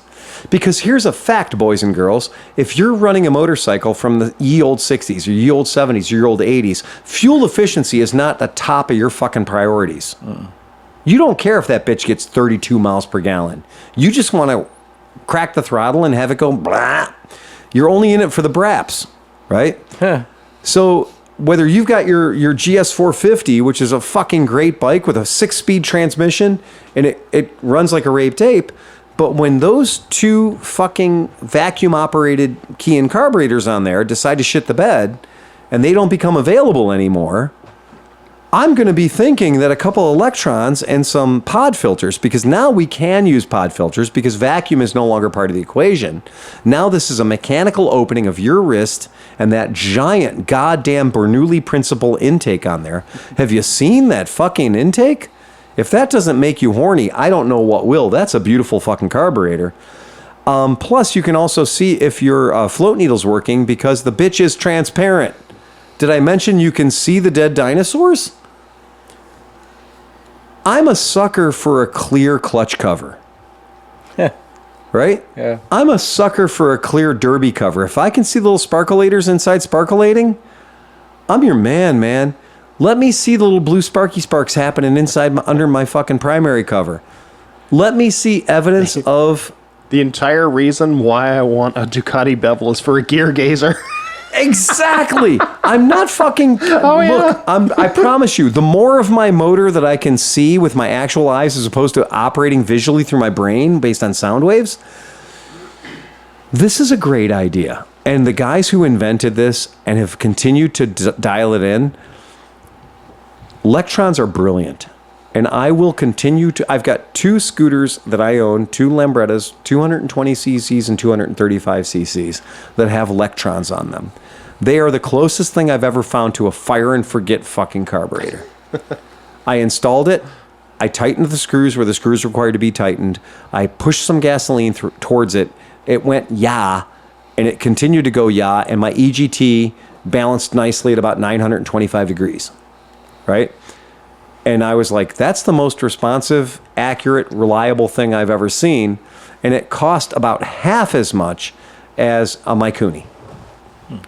And it was dead easy to set up. So if you haven't interviewed Lectron yet, please take your time. If you own a vintage motorcycle and you're going to keep carburetors running around, don't chase your tail on a vacuum CVK carburetor.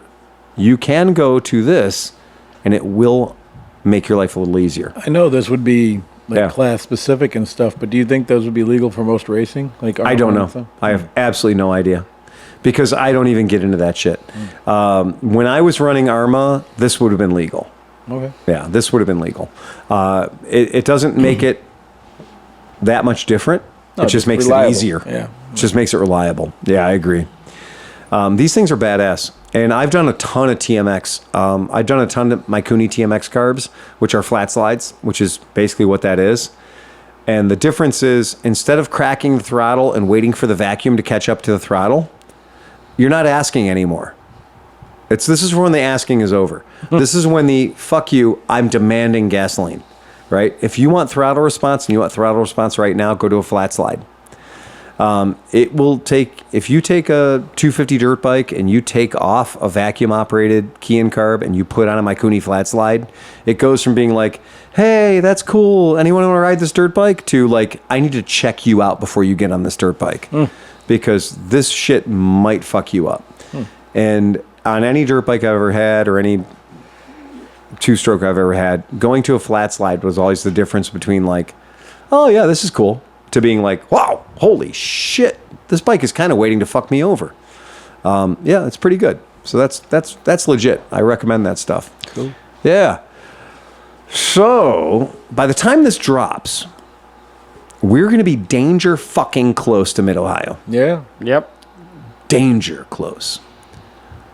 Do you have any advice for people who are planning on finding us and participating in the paean to the gods of vintage motorcycles that is Mid-Ohio Vintage Days? Finding us. So we talked about that today. Right. We're going to embark upon a journey that Eddie Izzard called the strategic use of flags. We're going to get flags. Yeah. So we're going to be a little more visible. Yeah. I don't think anybody had a problem finding us last year. No. You get in the sound of our voice, you figure it out. But I think this year we're going to have flags. Yeah. That's going to be fun. Yeah. Food, Tom? Yeah, we're getting to the second grill showed up today. The second grill. So yeah, So no, we're in your getting it backyard together. right now, I saw Ein Smoker. Yeah. I saw Ein Smoker. Yep. I saw Ein traditional gas grill. Yep. And I saw And then I hauled the Blackstone out. the yeah. Blackstone griddle fucker. I mean, what is Showed that up thing? Today. Well, it's got a grill on one side. Yeah. Traditional grated Yeah. grill. On the other side, it has a flat top. So it's just like your standard standard diner grill with the burgers and the whole 9 yards. Yeah. All right. Making patty melts, There you go. French toast. I got a question. Does anybody know about pepperoni rolls? Oh yeah. Well, yeah. I mean, I grew up in West Virginia. I was gonna say that's a big West Virginia thing, right? Yeah. Well, no, they got them down there though. Oh no, here's my thing is like, I know we've been fucking around with the like chasing the dragon on the pizza thing. Uh-huh. Fuck that. Let's go the other way. Let's just ahead of time whip out, like a short gross of pepperoni rolls. Yeah. And like do some pepperoni rolls with pepperoni and pepperoncinis and like load them up. Cheese and the whole deal. See, now you're making calzones. Okay, Pepperoni but they're like roll is little just- fist-sized I know, pepperoni. yeah, They're yeah. like fist-sized calzones. You get your Chef Boyardee and you get your pepperoni and you roll them inside And of $5 a pop. it. There you go. Okay, I mean, don't get me wrong, but It's just Pillsbury dough and pepperoni, There- man. Don't overcomplicate it. there is a certain point in the evening where I will straight up murder a pepperoni roll. There you Yeah, go. that's true. That's true. I found that out last. We were at band camp, and I went to that gas station, and they didn't have the pepperoni rolls in the normal dispenser, like the pepperoni roll dispenser they have. They had them in a basket adjacent, and everybody was missing them. And I was like, no, here's pepperoni rolls over here. And they were doing those pepperoni rolls. They were like proper fist-sized pepperonis, $2, right? Yep. And I grabbed baker's dozen of them, right? And they were good. Dashboard of the van. Yeah. 2 days later, just the heat of the sun. Yeah. They were cromulent. They were just fucking Well, perfect. they're shelf stable. Because Oh, it's they're literally so just good. It's literally just bread and pepperoni, which is cured it's meat the anyway. best thing. Yeah, this is ever. why you don't overcomplicate it. Well, this is the thing. It's like you give a pizza. Pizza's a whole thing. Like a pizza you got to have friends for, right? But a pepperoni roll, I can hit you with a pepperoni roll at 30 meters. I can just be like, that guy needs a pepperoni roll. Shot over, shot out. I got my wheel spacers. Yeah. My 44s, KC lights, and turbocharger for my turbocharger side-by-side? Razor. Yeah, my side-by-side. Side-by-side, yeah. So All right. my And with plan antennas, is with the spacers, Yeah. it'll be wide enough that it really won't fit down Any aisle. in any aisles. Right, in any aisle. So I'll get to run over all the shit. Yeah. And then when I get it stuck, I'm gonna get really mad at everybody for having their motorcycles parked everywhere. So The I'm dude that looking- ran over Becky's grill, No, Yeah. he was on a bike. Yeah, that was on a bike. That was hysterical. it didn't unrun over the grill. No. The point is, even on a bike, Yeah. you can fuck shit up in the cooking department. Right. Right? So if you've got a side by side, I think this year I might participate in the leaning hard into if you show up with a side by side in front of my camp, I don't know about your camp, but my camp, I might get involved. We might, here's the thing. I was might block thinking. you in. I think between all of us, we Yeah. probably have some sacrificial tents. Like tents that aren't No. necessarily the best. Yeah. Yeah. But I say we kind of move those closer. So, like, there's plenty of room for motorcycles to get to. I was actually thinking Oh, there we go. 55-gallon drums. Oh, Yeah. that works too. Because they don't, Right. I have a bunch. Just the Bell Ray. bring some exhaust pipes and just put sales things so that, like, it looks like you're selling a can of exhaust pipes. Just like a blooming flower, Yeah, a blooming an flower of octopus of exhaust, exhaust coming out of a pipes. Yeah. 55-gallon drum. Yeah. Yeah. And we just leave it there for the Jawas. $5 any pipe. Any pipe you want, Yep. $5. But I was thinking about that. I was thinking about like corking it up because last year we didn't have a problem with the side by sides. Well, until the one night. Until the Friday night party Yeah. and the Saturday night party get turned into a party. And then those guys got in and they couldn't get out. Well, no, you know what it was? Yeah. It was the fucking Animal House band walking into the fucking alley. Like, remember in the movie? the yeah. movie. Yeah, right. Like the fucking thing. Everybody was like, dude, there's Yeah. nowhere to get out. Oh, they kept and they were feeding like, in. fuck you guys. And then they went there and they're like, wait, there's nowhere to get out. Yeah. And the best part was all the motorcycles were like, great, fuck you. And they parked behind them. Oh, yeah. So then they just became, well, they're in the village now. Oh, when we did that a few years ago with the shuttle bus, with Yeah. the airport, or I'm sorry, with the school bus, we pulled in because everything was rained out. Everything was swamped Right. out. And when we pulled the school bus into Kentucky Corner, we had no intention of backing out. We knew that when we pulled in, the mailbox gets erected, Yeah. the zip code gets changed, send our mail here. And when we pulled in and we dropped anchor, as soon as the handicap ramp went down, as soon as the door opened, it was party on and we were not leaving. Right. We didn't even attempt to back out of there until the next goddamn day. Right. But that's the thing is like they're going to go where the party is. Yeah. The problem is they got backed up and bottlenecked in front of our shit. think- so I couldn't even get back to my own camp. I think there's a different way to look at this, and Yeah. we're looking at it all wrong. Okay. So we need to get an extra camping spot Okay. and mark it out. Okay. Like nice and big, Yep. right Yeah, yeah. right Make by it- our camping spot. absolutely. And mark it out. Caution tape. Yep. Yeah, Big we're up, there. Mark it off. Yep. $5 a cart. Oh, just charge him to Park your, park. park your dumb $5. ass here. $5. Yeah, yeah, economy no, but is his, like his 20. idea. No, his idea is it's not the money. Yeah. It's not the money. It's the principle. It's the principle. and what I would recommend sending a better. message. I would recommend better valet only Yeah. Yeah. because then I'm going to take your shit wherever the fuck I want to take your shit. yeah. But Honestly, we just pass through right there in the Right. middle. We get both spots. I agree. I'll park the Element That's or something fine. right in the middle of it, whatever, and then we'll just move it. It wasn't. And last year I was kind of like, you guys are making a mountain out of a molehill. It's not a big problem. It's no big deal. And I was in the camp of like, you guys have created a problem where isn't a problem. You guys are all worried about 3 dudes that bring weirdo side-by-side Baja race cars, right?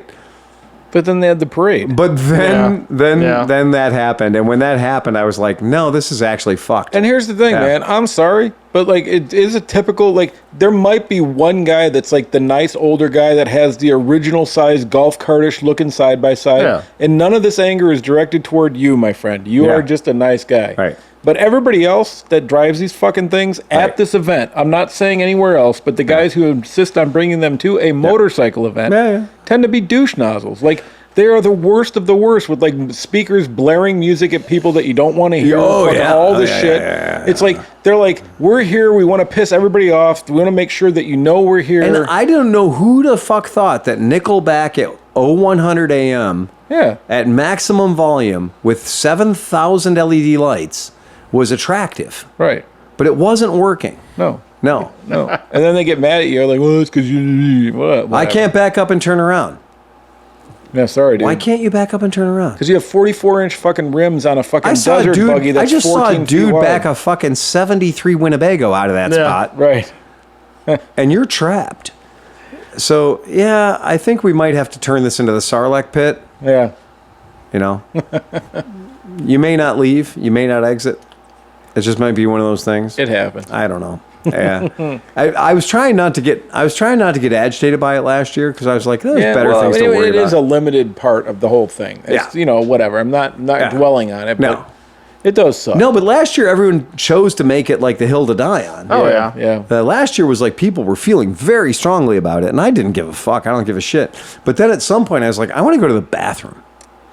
And then I went to the bathroom and I came back and I was like, I can't get to my own goddamn camp. Yeah, you're parked in the middle of the Baja 1000 with seriously fucking desert runners for a mile. Oh my God, I was like, I expected Hunter Thompson to come walking out of the fucking forest going, what the hell's this bullshit? Ivan Iron Man Stewart didn't have a bigger rig like this. And they're doing like 25 miles an hour down the thing with kids everywhere. It's bad enough that the motorcycles are running. I have with 13-year-old kids driving the fucking thing because dad's in the back drunk off his ass.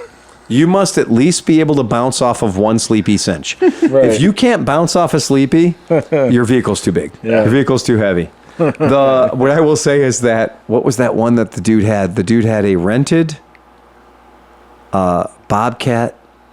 The guy had a rented Bobcat 4x4 side-by-side. It was a golf cart. All it was a golf cart. But it was a golf cart that was like angry. Oh, yeah. And that's what brought Pete back from the hill climb. Right. When Pete had written checks his body couldn't cash, and Pete straight up murdered a Vespa. He hit. There was only like 9 big rocks on the way down. No, he hit every one of them twice. He hit 11 somehow. I don't know how he did it. But the dude who was nice enough, the dude who was cool enough to be like, hey, I got this like enthusiastic golf cart I rented. Right. And your Vespa will fit in the back of this. Yeah, that was impressive. And then Pete did not want to stay in the passenger seat at all. Pete kept trying to get out and and he was involved. But that guy who brought his bike back all the way from the hill climb to our campsite, and that was when I realized, I was like, oh, that shit's perfect. It is golf cart sized, but it's 4-wheel drive, and it has a tippy bed on the back for like stupid people who make the mistake to gator. Yeah, it's like a gator. You just brought up a great tip, though, for Mid-Ohio for somebody that maybe hasn't been there before. Yeah. So there's a syndrome that happens. I think everybody here has done it, and maybe several times, because sometimes you forget the year before that you did it. But it's the first time at Mid-Ohio syndrome. Oh, where you try to win Mid-Ohio on the first day. No, don't. That's what Pete did. It's an endurance event. Yeah. It's an endurance event. Like when you get there, you're going to be tempted to go hard. Yeah. You're going to be tempted on Thursday. You're going to be like, this is it. We're here. We're going partying. Right. But what happens is you go so hard on Thursday that you miss Friday. You feel like shit on Saturday. And then you finally party again on Sunday. And then it's too late because then you're driving home hungover. Yeah. If you rally Sunday morning, you broke it. You're not right. No. And I'm going to tell you guys, it's okay if Saturday night at 4 a.m, you're like, oh man, everybody went to bed and I haven't had a chance to show my ass yet. Yeah. That's okay. Yeah. That's you got okay. another year. That's fine. Get ready for next year. You're okay. You did a great job, because I can tell you personally, do not crash into a trailer on Thursday. Don't get stitches on Thursday. You gotta listen, man. You got a whole weekend to deal with. Mid-Ohio is like a mountain, and you're riding a carburetor, and you gotta constantly tune it. You can't lean. You gotta lean it a little bit. You can't go too fat. I mean, like it's a process. Yeah, getting a dozen stitches Friday morning slowed down my Friday night and Saturday dramatically. Right. So don't try to win Mid-Ohio. Tip 2.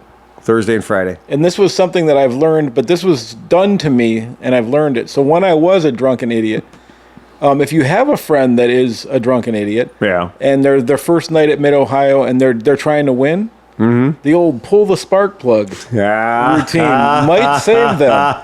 Because I found out later on, after many years later, when it was finally told to me after I quit drinking, how many times Johnny Mac had pulled spark plugs out of my vehicles. So that is a good tip because like when you're that hammered, you'll never figure out that it's the spark plug. No. You'll be looking at any possible other thing and until the next morning when you wake up and you're like, that motherfucker unhooked my spark plug. You might save a life. Yeah. Yeah, the life you save might be yours. What I really am looking forward to this year is I want to do more of the stuff on the infield this year. Yeah, I was This thinking year, about that I really too. want to do more of the stuff in the infield. I want to get a chance to do some spectatory shit. I want to go watch trials. I want to go actually watch trials. I want to go see that. That might be fun. I'm not going to engage in the hare scrambles, but I'd like to go watch a hare scrambles. I'd like to go spend some time doing that. That'd be fun. Well, you know what? Every year we get trapped inside the hare scramble anyways. Oh, yeah. So we might as well just watch it. Here's a tip from Yunky Phil. If you Google drunk at AMA Vintage Days, the first thing that comes up is me. It literally is the first thing that comes up, says wacky 2021 Mid-Ohio Vintage Days.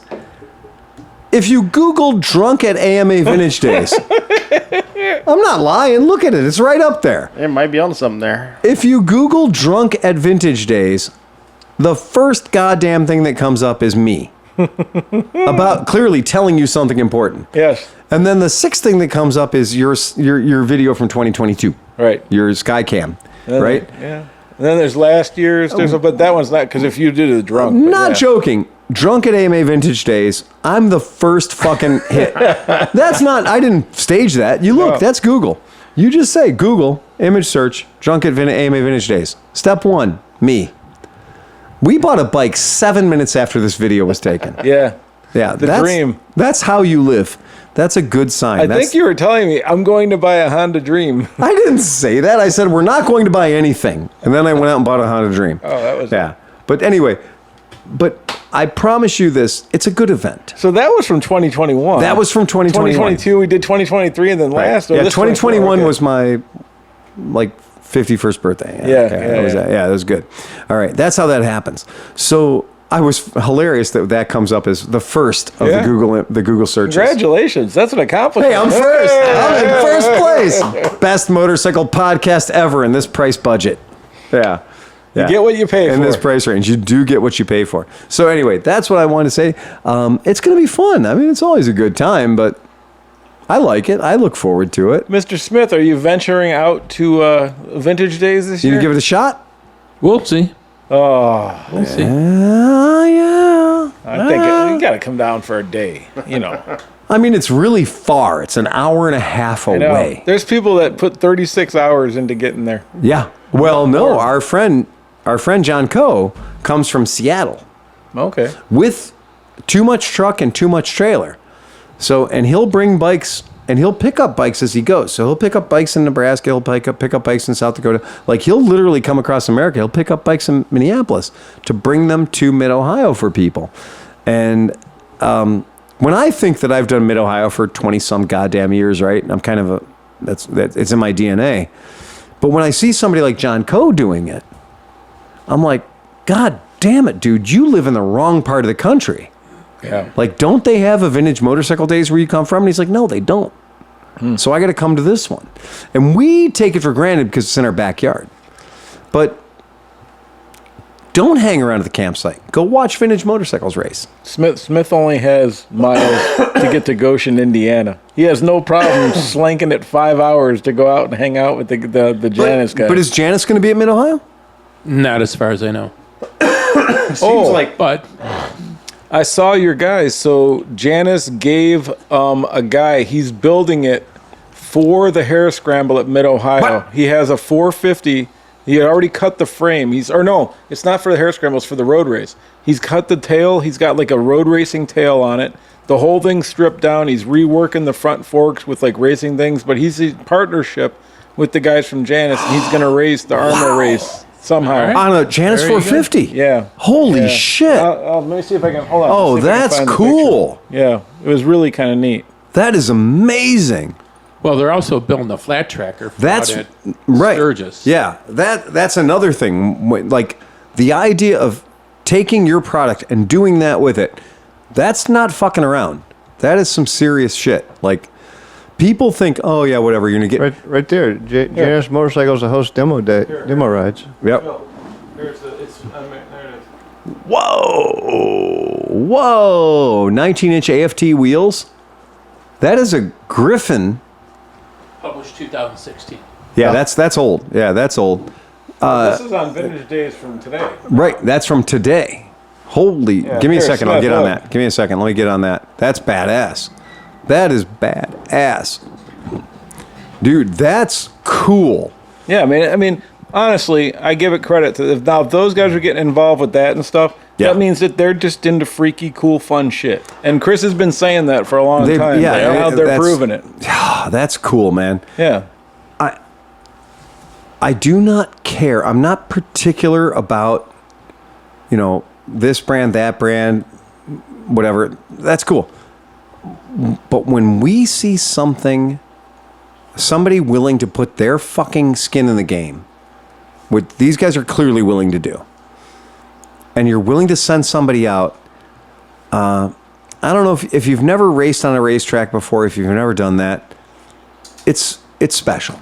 And when you take people that have never been on a racetrack before, whatever, I don't care what you're riding. If you're riding a 50 goddamn cc bike or you're riding a 1,000 cc bike, the first time you get on a proper racetrack and you get out there and we're all heading in the same direction, it can be frightening, but it's exhilarating. And we realize we're all there for the same reason. And that's that thing about competition. The thing about getting out and riding on a racetrack and having a good time doing it. I've introduced a lot of people to two-wheeled motorsports, whether it be through big motorcycles or little motorcycles or even scooters. But Tom, when we did scooter racing, we're doing scooter racing on 2.3-mile road racing courses, the big boy tracks. And we're doing it on 200cc motorcycles. Top speed's going to be 74, 75, 76 miles an hour. And we're hauling ass and doing everything we can. It's exciting. Well, that's the best thing. Somebody said, somebody was arguing about racing being just self-indulgent bullshit, whatever, all this stuff. It's like, if you have a little RC car, right? And you get an RC car as a hobby, and you take it home and you drive it around in your backyard, it's fun for 11 minutes. Wow. And about the 12th minute, you're like, this is fucking boring. But if you go, race, if you go to an organized race and you start to do the competition, it's so much better because now it's not just driving it around, but you're trying to achieve a goal. You're trying to, all that kind of stuff. So racing, any kind of racing, people, if you've never done it, it's really, it's something that it's crazy feeling that you don't understand until you do it. It's really weird. When you go to Vintage Days, it drops the barrier. So when you go to a superbike event, you know that there's zero chance in the world that I'm going to go get a brand new Yamaha motorcycle, a brand new Harley Davidson motorcycle, whatever. I'm not going to get a factory equipped $500,000 motorcycle and a pit crew, and I'm going to go out there and do that. No. But when you go to Vintage Days, any single person in this room with a shoestring budget could run a CB350, could run a Yamaha 750. A P200, or what did Nick run? He ran a Rally 200. Rally 200. Right? In the Hare Scrambles. Yeah. You could get out and road race an Arma. You could get out and road race an Arma on a 1980 Yamaha SR500. But with the road, don't you have to have a license for the road run? So the deal with road racing is you have to join the organization. You have to go out and practice. So you got to do at least a couple of practices. You do practices. And then if you don't hurt yourself or kill somebody else, we call it the Rob Hodger rule. If you don't harm yourself or others, you're going to get your license through your particular organization, whatever it is. That gets you your license. And then you go out and your third race out, you're racing. But it seems like the dirt bikes isn't like that. So the Hare Scramble. So Hare Scrambles is kind of giddy up. I mean, Right. these So are the rules from the 50s and the 60s and the 70s. Well, that's what we're saying. So if you're If you're listening brave to this enough podcast, to show up you and- could go race this year at Mid-Ohio if you have the right dirt bike. If you've got a Trail 90, right. you're in. It's one step above the barrel racing. Right. Yes, Yeah. the only difference is putting your name on a sheet of paper. Right. Barrel racing, arguably, is one factor more dangerous than I would agree. the hare scrambles. Oh, yeah. Because even though you're on a set course and you're all doing the same thing, the 900 horsepower golf cart has entered the chat. Well, and also Right? you have to wear a helmet for the hare scramble. Also true. there is certain safety rules. Right. Whereas in barrel racing, a 9-year-old girl could kill you Right. And laugh while doing it. and have meant to kill you. It's not an accident. She doesn't like you. She sees you have no skills and she wants to take you out of the She's equation. wheeling with 3 sisters sitting behind her. Solid. I've seen it happen. Me too. Been there, done that. I have been chased out of the barrel racing by things that I'm not sure were even vehicles. Yeah. Like things that were furniture, but they had some conveyance welded underneath them. Yeah, it's fine. That's Or a great. guy doing 70 on a Africa Twin and a wheelie. I always with And I'm barrel. on my Honda Ruckus. Yes. Yes. I did. I went out in the barrel racing on a Buddy 125, and I did about a dozen laps on the 125, and I was like, stock tires, carb, like the whole deal, and I was just in it, no problem. Retired the 125, went back and got the Hunter Cub. Got the Hunter Cub, brought it back out.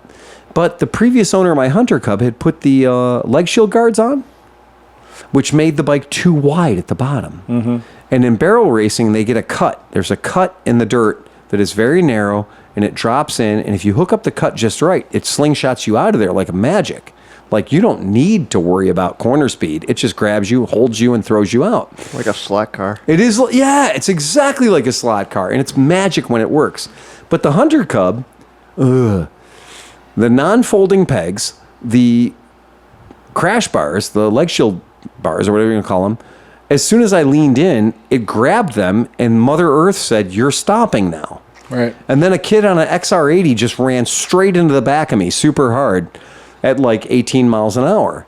And he's like, "What's wrong with you, man?" And I was like, "Shut up. You're 8." And then he kicked your ass. And then he fucked off and left me, right? Hey, But- oh, good. That is a thing. Like when anyone says like, "Hey, we're going to do the barrel racing," I'm always like, "Have you done it before?" No. Good. Yep. Good.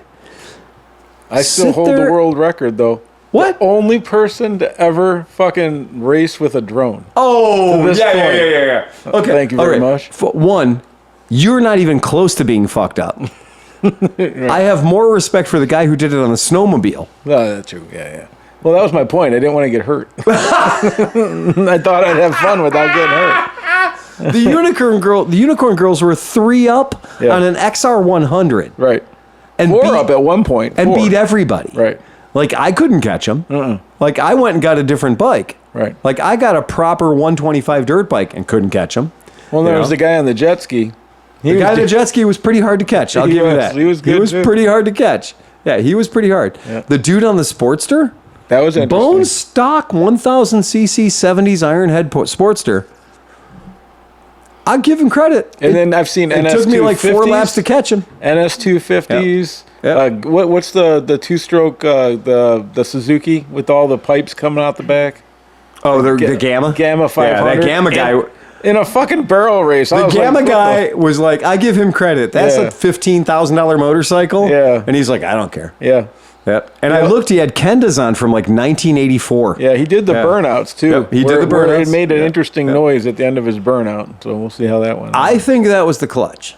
I hope so. Yeah, I think that was the clutch. His motor sounded okay, but the clutch was not so good. Yeah, no. But that's Mid-Ohio. Here's a takeaway, kids out there in listener land.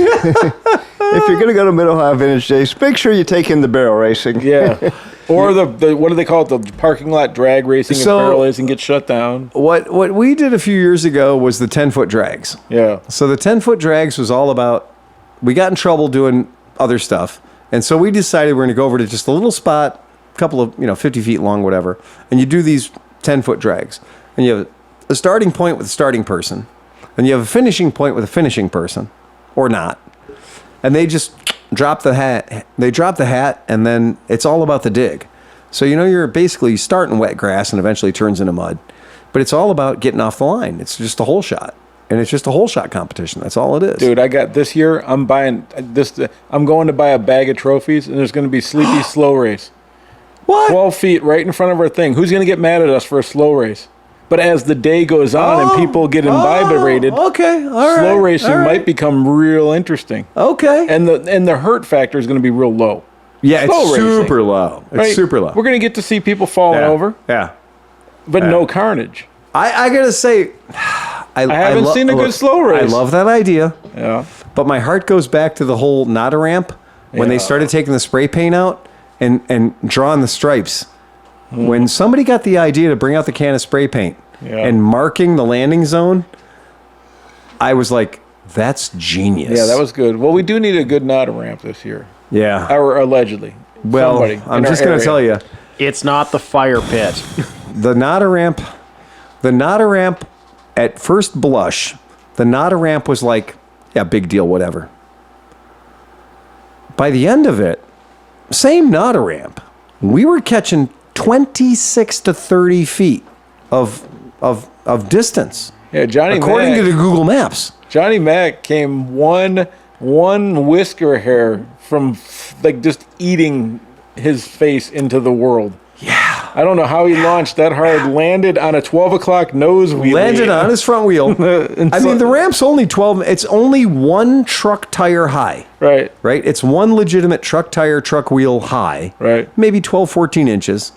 A nice bouncy piece of You can get a three-quarter little ply. air. I got some Oh, we decent all air. got air. Yeah. But if you got her just right, it would kind of bounce you into the stratosphere. Oh, yeah.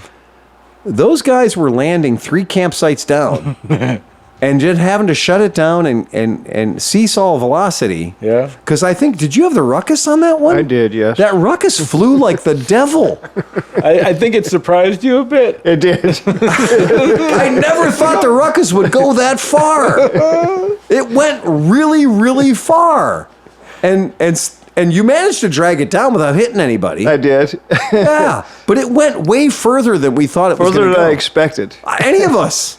I mean, any of us. The guy hit it on the H2, like the guy with the H2 and the mini bike and frame. then you got Trevor Green from Canada taking pictures with the perfect angle. It's still my profile picture. It is a 'cause looks legit fucking great picture. Yeah. Right. It makes a 12-inch launch ramp look like Evil Knievel. Yeah, it looked like Yeah. I should have had fucking Travis Pastrana's airbag fucking after. But everybody who hit it was like, oh, okay. Yeah. And they'll hit it once and they're like, eh. Then they hit it But again. then they come back. With And you're the like, sauce. they come back and they're like, oh, this is getting better. My particular favorite thing about Nada Ramp is water balloons. Because it turns out when you've landed Nada Ramp and you're like, I'm a hero, and then you get hit in the back of the head by 11 ounces of water, it just grounds you. You're making me so now. Yeah. Okay, so now we have to enable this to make it the Cleveland Moto Gauntlet. No, I always bring water balloons. No, I know, but this is getting exciting now. Like I think we have to be more interactive with people passing by. You know Are what I'm you saying? kidding me? Well, I'm sure we can find some silly string and things like that. That like, you know, like as the night progresses, we should just have like a shower of silly string. And at the You know end, what? it's going to be like bear mace. Yes, and I was gonna say, you know, and if things get really weird, Baseball bat. if things get really weird, if things get super duper weird, Klingon pain sticks. we'll have a bourbon fairy. well, yeah, I mean that's obvious. Oh wait, you mean we've already done that? Yeah, right. Yeah, so we're already at 11. Yeah, I know, but we got to go to 14. Like, I'm just saying, more interaction. Like, it doesn't have to be mean stuff. Things for like when the little kids roll by. I or don't care. something like I'm that, bringing a little- gallon of Malort. Okay, that's good. That'll be fun. I'm bringing a gallon of Malort. We'll have a toll booth. Our bourbon fairy. Yes, I'm gonna own the Malort demon. there you go. So I'm gonna say, when we come into your camp, you can pick. You can either have the Malort. You can either have the bourbon fairy. Elect somebody to receive the bourbon fairy. If you don't, the Malort demon's going to get you. Yeah. Because I'm ready. Because I'm at this point, my level of hatred of Malort is at that point where it's like it's irretrievable. Well, you should get that stuff. The what's the big bug? The cicada Cicadas. Malort. Fuck that. I'm not going to do that. Malort on its own is a bad ride. Do you really want to But add I crunch have to that? accidentally collected a gallon and a half of Malort at my house. Nice. How about Malort balloons? Malort. But the problem is, Ew, it gets sticky. the problem is no. the correct amount of Malort to just piss somebody off is about an ounce and a half. A Malort ball. Instead of rum balls, you can make Malort balls. We could do like half Stro rum and half Malort. Okay, one. Dan, Stro rum soaked balls. Dan, bring it down a little bit. Dan. Settle the fuck down. Wait. Chris, how's that go again? Dude, it's only a war crime the first time. How's it go again? Right? Settle down. Settle down. Settle down. Are you kidding me? Fucking Nobody. I've introduced at least 40 people to Stro after you. That shit is dangerous. I've had people at 3 o'clock in the afternoon at my shop. I'm like, do you like spicy rum? I do. Do you like overproof stuff? I do. Do you consider yourself to be a bit of a drinker? I do. Have you had Stro? Yeah, Stros. I've had tons of Stros. Nope, I didn't say that. Have you had Stro? 160 octane. Please sign this waiver. Rum. Because all the best rum is made in Austria. Right. It's got it's an island vibe that they have out there. It truly is. Yeah. Nobody understands the island vibe. Of Austria. Nobody understands Pura Vida. Comes in a bottle. It looks like a glass block window. Yeah. It's the most over-ambitious pocket flask that ever existed. Yeah. Hi, I need a quart of a liquor that will kill anybody or start a 70-year-old vehicle. Oh, I bet you that would clean my fucking carbs. More ethanol? No. No, because it has whatever particles in there could be like the abrasive to pull the. Oh, everybody I've ever given Malort to has gotten abrasive real quick. Yeah. That shit turns normal people into fuckwits in about 30 seconds. You know, I bet you that's how they get the coloring into Malort. They use fucking rotten carburetors and just let them soak the fucking stinky gas out. Because it ain't coming from a cask. They're not soaking that shit in a cask. But to here's get the funny color. thing: is the flavor profile of Malort It's bad is gas. awful. The flavor profile of Stro is butterscotch. Right. It's delightful. Malort is the devil. Well, it's like nuclear butterscotch, though. I had completely forgotten about this Oh, bottle. the ladder? Yeah, with the flavor ladder. profile of pine wood. Yes, it's the flavor profile of Cub Scouts. It's the Pinewood Derby literally is flavor the Pinewood profile. Derby. It's terrible. But I do... the ladder's expanded. But the idea of giving anybody Stro... I'm almost against it because I'm also I also don't like giving children M80s because I think fingers are important, right? At least till they're middle school. Right. I don't think I would feel okay having somebody say, "Hey, do you like liquor? Yeah, here, have this, drink that," and then have them drink just throw back a shot of Malort. I'm sorry, Stro, because it's not. It's dangerous. It's fucking dangerous. I'll just say it what it is. Yeah, it's fucking dangerous. So there was It's really dangerous. Yeah, there was a meme going around with this very festive guy. Yeah. Sean-esque, if you will. And Sean-esque. so he was You mean very he's fabulous. Yes, exactly. Yeah, so he okay, was very excited because his boyfriend had got him a bottle of Everclear. Yeah. And they were supposed to wait to get home and they were going to have this thing. So he was doing a selfie video like, "Oh my God, I'm so excited. I can't wait to try this. I've been hearing about it my whole life." It's awful. And then it cuts. It's a stitched video. So Yeah. it cuts to this redneck dude and he's like, "Now, this here boy, I like him. He's very energetic. Right. But he does not know what he's about to get he has into. no idea, So yeah. he pours himself a shot, and it's to the rim of the tall shot. 3 ounce tall. Yeah, 3 ounce. Right? Yeah. And he's just like, "All right, bottoms up." And it takes, I think, less than 0.01 seconds before his day changes quick, Yep. man. completely changes. I've seen similar videos using Ray and Nephew. That's fine. And That's fine. what's the other one? Limoncello. Limoncello, but nothing hits like Stro. No, that's it's worse than Everclear. Stro goes yeah. into your limbic system, turns some shit off, turns some shit on that's not even from this era. Well, you know Right? what's interesting? It's evil. Back when I was still Yeah. drinking, you gave it to me. Yeah. It has when you drink sour milk, it's almost like an electric snap or like some kind of a food. It hits short you. circuits. It's like that, but I've never had it come from a different thing that's not sour. It Yeah. literally, your body goes into what the fuck just happened to me? I agree. I completely agree. It's thanks to him. Yeah, thanks, Dan. Right. Thanks, Thanks, Dan. Way to go, Dan. Yeah. Way to go, Dan. Hey, have you guys tried Stro? I don't know. I'll give it a shot. Why not? Fucking awful shit, man. And it is truly, the problem is like Rumfire, 151, all those things, right? All those things. I don't care what it is. Schlebovitz, you bring it on. They all have that sort of like nature's way of telling you shouldn't drink this. It hurts your face. It hurts your mouth. It's there to warn you that you shouldn't drink this. Right. The first time you drink Stro, you're like, oh, that's delightful. That's like an overpowered Werther's original candy. Yeah, right. That's amazing. That's all the butterscotch I've ever eaten in my life at one time. May I have Hold another? on. Yes, exactly. I think I could do more of that. That's great. Now wait for it. Here comes the third act. Mm-hmm. Your kidneys stop working. There's a pin that falls out in the back of your brain. And when the pin falls out in the back of your brain, everything else stops working normally. You lose the power of speech and reasonable thought. And that's on 2. That's on your second ounce and a half of Stro.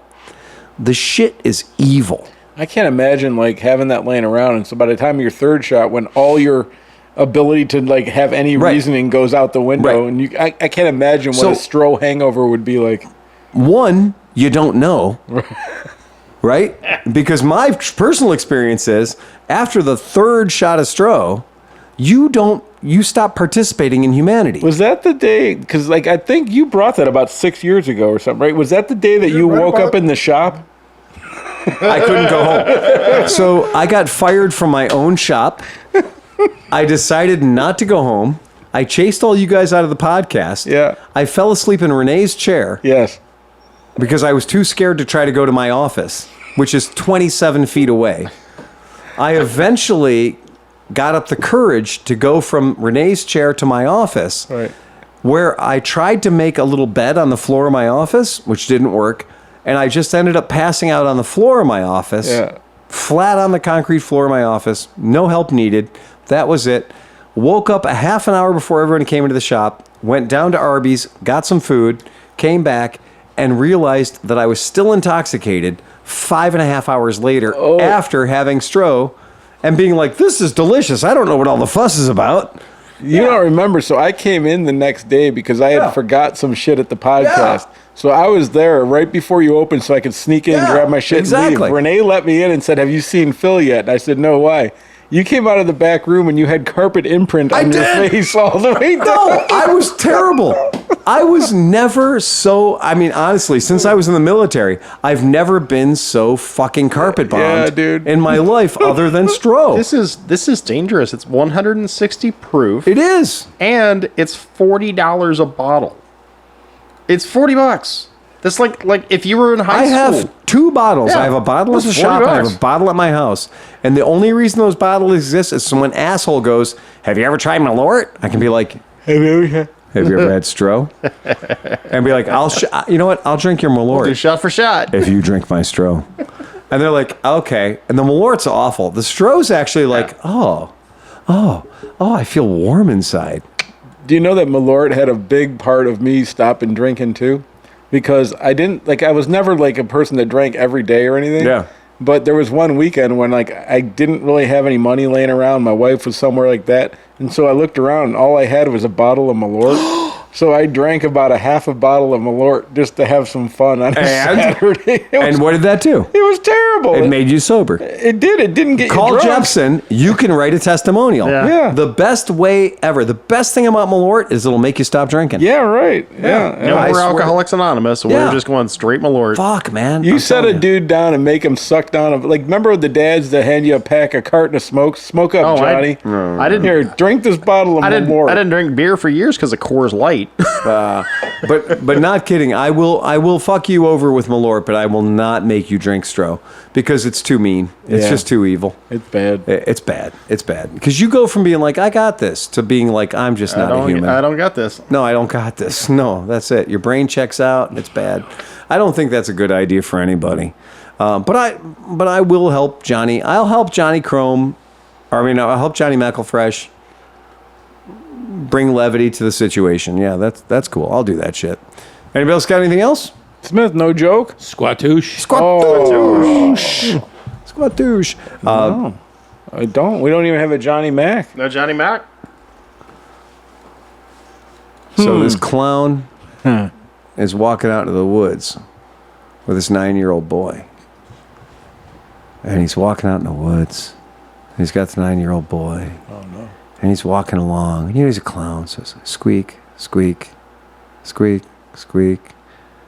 They're getting deeper in the woods. And the 9-year-old boy says, I don't know, Happy. It sure is scary walking in these woods. And he says, well, Johnny, imagine what it's going to be like for me walking out all alone. Oh. Sorry. Well, that's because he dropped the kid off at his grandma's house, right? I'm sure. Yeah. I'm sure that's it. Yeah. I'm certain that's it. That's the only joke I can come up with on short notice. Anybody else got anything else? Let us know. If you're going to be at AMA Vintage Days, come and look us up. We're going to be in the campsite along the fence. So that's all you need to know. If Down you get in the way corner, from the if you find the party, we'll be Kentucky corner, a.k.a. Louisville corner, whatever you want to call it, wherever you hear the captain's voice. If you hear, hello, sailor, where do you hail from? You're probably in front of our shit. That's where we are. We're going to be there. And you don't have to bring a bottle of brown liquor. You don't have to do that. That was last year. That was great. We appreciate all of it. We just want you to show up. Just show up. Yep. Just show up and have a good time. That's fine. We're not going to tax you. Good attitudes. Yep. Bring a great attitude. If you got some stickers, bring those too. If your friend in your group, if you have a friend that's slightly a stalker or weird, maybe just let us know. Yeah. Oh, Remember? damn straight. Sorry about that. We should say that. Yeah. Give us a heads up.